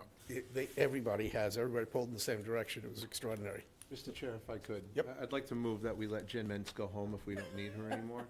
Forever? Not forever. I don't know if Jay has any. 100%. I texted her already to go home. He told me a while ago to go home. and I'll I put check my It's a stuff motion. away, It's and now a then motion. If it's okay with you, I'll check it with you at 4:30 tomorrow morning. I got a couple I'll questions be for up, Jen. I'm sure. Tried to get Stephanie to go home too, but nothing's working. As soon as she leaves, we can, Go home, I'll go. as soon as she leaves, we can talk freely. Come on. Mr. Chair, Yes, sir. before we move on, regarding what's numbered as Article 28, I don't believe Mr. Trembecki Guy is here tonight. I know he was invited. Do we want to give it another week, or do we want to move forward? We could give it another week. At that point, it's a drop dead. It's 0-5 because I can't, we just can't wait.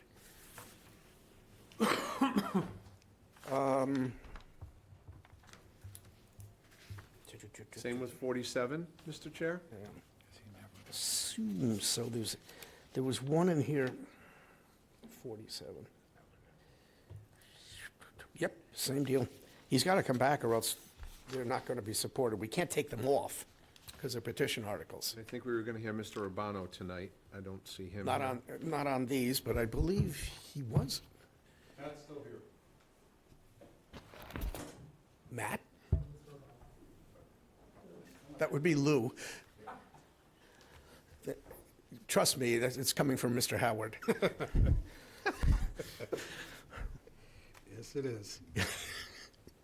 No, he doesn't appear to be. Okay. We have two Mark Kelleher's, though. That's pretty good. One's plenty. He doesn't get a second vote, however. So we're going to have, Lou stayed here for something on the order of 2+ hours, so I'll grant that he had an intention to talk. We can give him the same extended invitation for next week, and then we're done. Okay. Do want to make note of the fact that one that we did agree to support required, according to KP Law's own memo, them to be asked to put it in legal format. It had to do with scenic streets. They asked me this morning, and given our vote, we conveyed to KP Law that we do want them to write that in a legally sufficient form. So that's going on right now. Anything else we want to do on this? We do, that we had people at one point, but we don't at the moment.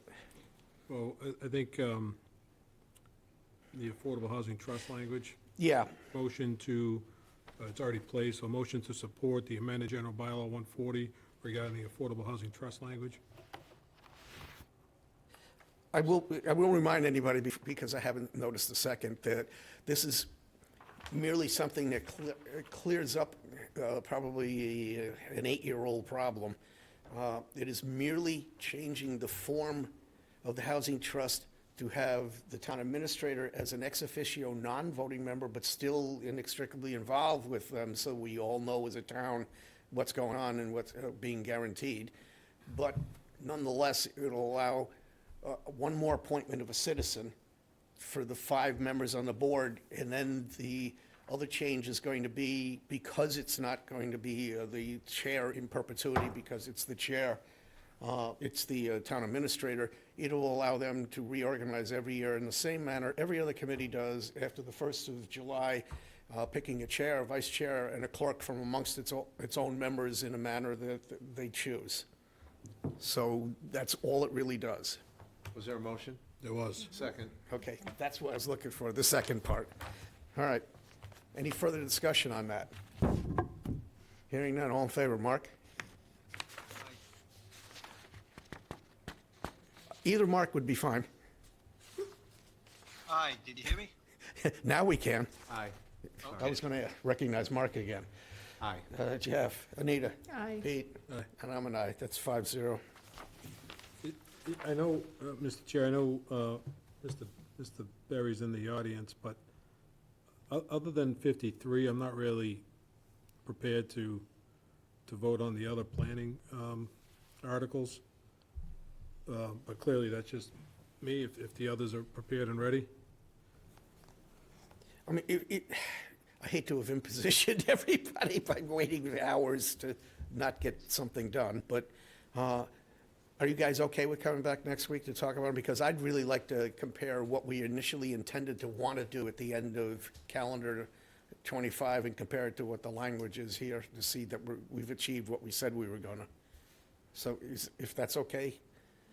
Okay, so My apologies. Community Development Director has said nodding yes, and the Planning Board Chair is nodding yes, so we will have you. And she's kind enough not to say the words out loud that she's thinking, so. I just hope that all 4 of my tires are inflated when I get downstairs. All right. I think we did everything that we needed to do here.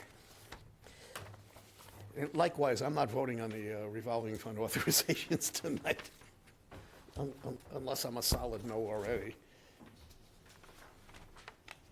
I think it puts us in pretty good shape for next week. It does, and I appreciate the effort, guys, because I know it hasn't been easy. It hasn't been easy since basically the summer when we decided not to take days off, for the most part. But thank you for hanging in there, everybody. All right. Mr. Chair? New business, item A, is that where we're at? Yes, it is. I move that we vote to authorize the town administrator to sign the following for Phase 3A Sewer Extension Project. The notice of award documents for construction projects, construction contract documents for construction projects, state revolving funds related to documents for state revolving funds funded construction projects. Second. It's been moved and seconded. I will say, before anybody reads into this, that the Select Board retains the right to vote to approve the contract as we have in the past because of the dollar volume threshold. This is merely ministerial so that we can have a single person being able to execute documents that are necessary to consummate everything. Yeah, so we're following the same lead as Phase 3. So the board authorized the town administrator previously to deal with these administrative issues. An example of what we're looking for here is tomorrow we open bids for 3A. Following that, we have to send a letter to SRF requesting an award of whoever the low bidder is. So I would execute that letter. Now, once SRF says yes, then you execute the contract subsequently. That's an example of one of it's administrative We items. retain that authority. I just want to You make sure. retain that authority completely. So you are 100% going to sign all of the money-driven contractual obligations. This would be to keep administratively the project moving towards that June 30th deadline. Okay, been moved and seconded for all 3 Phase 3A requests. Any further discussion? No, just briefly that I reached out to Jay, and he was kind enough to share that with me earlier today. I'm not usually a fan of giving blind approval for things, but I understand the As I know. process here. So, totally in support. Okay. So let's take the vote then. Mark? Aye. Jeff? Aye. Anita? Aye. Pete? Aye. And I'm an aye. That's 5-0 on A. Mr. Chair, I move that we vote to approve the following 2026 seasonal on-premise liquor license renewals. 1, Blue Stripe LLC, DBA Cape Sea Grill, 31 C Street. Second. Moved and seconded to approve the Blue Stripe LLC, DBA Cape Sea Grill. Any further discussion? Hearing none. All in favor, Mark? Aye. Jeff? Aye. Anita? Aye. Pete? Aye. And I'm an aye. That's 5-0. Mr. Chair, I move that we vote to approve the following 2026 seasonal off-premise liquor license renewal. Malik Corporation, DBA Value Mart, 435 Route 28. Second. Moved and seconded to approve Malik Corporation doing business as Value Mart on 435 Route 28. Any further discussion? Yeah, briefly, Mr. Chair, sorry, and for my own ignorance, off-premise. Yes. Package stores. Understood. Thank you. It's where we all go after this. Ed.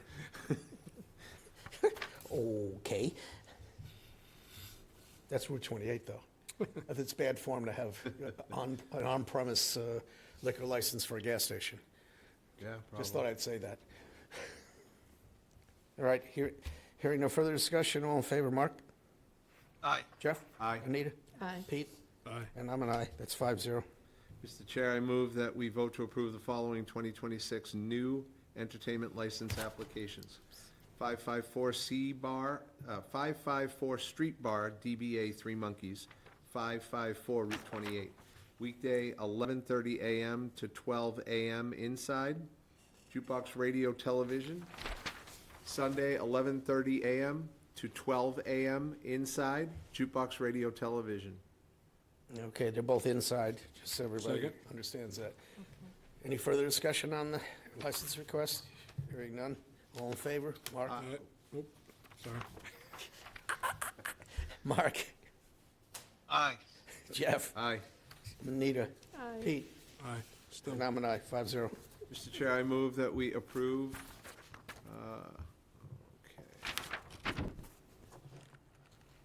new entertainment license application for MT Group, DBA Mad Minnow, 554 Route 28, weekday, 11:30 a.m., 12 to 12 a.m. inside, 11:30 a.m. to 9 p.m. outside, jukebox, radio, television.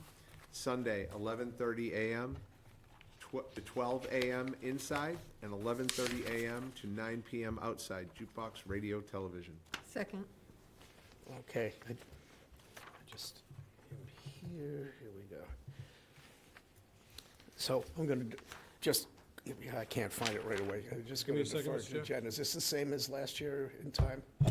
So I can answer, Jen, if it helps. So they did not, last year they had amplified music. This year they applied for this only, so it's I'd say a step down. Is it downgrade?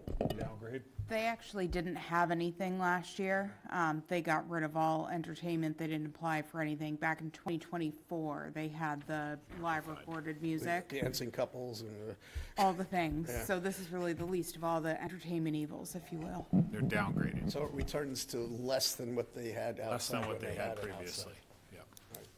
That's all I want to make sure that the public understands. Any further discussion? Hearing none, all in favor, Mark? Aye. Jeff? Aye. Anita? Aye. Pete? Aye. And I'm an aye, that's 5-0. Mr. Chair, on to contracts, if that's acceptable. Sure is. I move that we review and approve a contract with Motorola Solutions for the purchase of radios and related equipment and the replacement batteries for both the police and fire departments in the amount of $134,395.55. Second. Moved and seconded to approve Motorola Solutions contract for the purchase of radios and related equipment. Any further discussion? Hearing none, all in favor, Mark? Aye. Jeff? Aye. Anita? Aye. Pete? And I'm an aye, that's 5-0. Town Administrator's Report. I'll try to be quick, given how long we've been here. Since we started yesterday. First, I just wanted to provide the board an update on the Allen Harbor dredging. The Harbor Master Department, together with DPW staff, received the Long Reach mechanical dredging excavator that you guys approved the IMA for last week. Received it on Friday. The same day, our skilled DPW excavator operator began preparing the dredging along the jetty for dredging operations that began over the weekend. The Long Reach excavator has already proven effective in removing sediment. If anything, we have too much sand at this point in time. There's never such a thing. Yeah, operations will continue over the next several days with excess sand being transported to nearby public beaches, including Brooks Beach. The dredging efforts will significantly reduce risks to waterway users as we await the arrival of the in-water hydraulic dredge. I saw some pictures of the work that they got accomplished over the weekend. Amazing. Got to thank John Harker and our DPW staff. Great team put in place there, and they made significant progress on that work, getting into the shoal of Allen's Harbor. An update on Cranberry Valley. Cranberry Valley got decimated by the storm, by the blizzard. The trees were real significant issues with the trees. So, working with staff and administration, the golf department developed a plan to open the golf course for the 2026 season. Considering the significant tree damage that the course received, the back line was much less impacted by the storm. Staff's been working hard to remove down trees and branches with a plan to open the back nine for play this coming Friday, 3/27. Obviously, rain could delay that until this next Monday. This opening would be for walking only, no carts, and on real greens, though, no temporary greens. The front nine received a majority of the damage from the storm, particularly holes 1, 2, 8, and 9. The damage is beyond the capability that our staff can handle to open the course safely. So I've worked with the golf department staff to enter into contract with Bartlett Tree. It's approximately $45,000 to mitigate the damage. We're actually putting in a reserve fund transfer request to the finance committee to cover that. Bartlett has indicated that they will return the signed contract today. Unfortunately, they never did, but they're scheduling 2 crews to work at Cranberry Valley all of next week. If all goes to plan, the golf course will be open for all 18 holes on real greens Monday 4/6. Obviously, rain could delay that, and we don't know whether carts will be out there, but we're trying our best to get the course open so we can bring in the revenue that we need to fund the budget, so.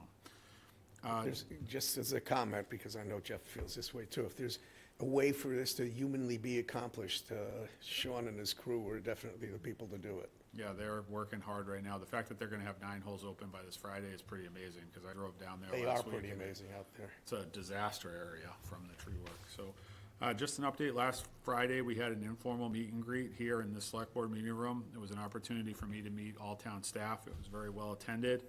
Happy to report we had a huge turnout, and it was a great opportunity for me to meet staff and have like low-key conversations around, just get to know you. It was a full room in here. I also had the opportunity to hold my first department head meeting last Wednesday. I believe that was also a success. It was a chance for me to kind of give out my management philosophy and discuss plans for meeting with all the department heads over the next month. Overall, it was a great first week, and I got to meet a majority of Harwich's extremely talented staff, so that was really nice. Last, just appointments. I'd like to take the opportunity to announce that we filled 2 vacant positions. Matt Cockcroft has been offered and accepted the position as the EA in the town clerk's office. His anticipated start date is April 6th. Additionally, Jen Anderson has been offered, as I mentioned last week, offered and accepted the position of Program Specialist 3 in the Recreation Department, kind of the Assistant Rec Director. Miss Anderson's first day was today. I'm excited to have both Matt and Jen in their new positions and look forward to the positive contributions in our community. Thank you. Any questions from the town minister? Just, easy for me to say at 9:27. I assume I know the answer, but I'm gonna ask anyway. So with the damage at the golf course, nothing we can put through insurance because of the type of damage it was? Right, yeah, probably can't put through insurance. If it was the buildings, we'd be able to, but not for tree work.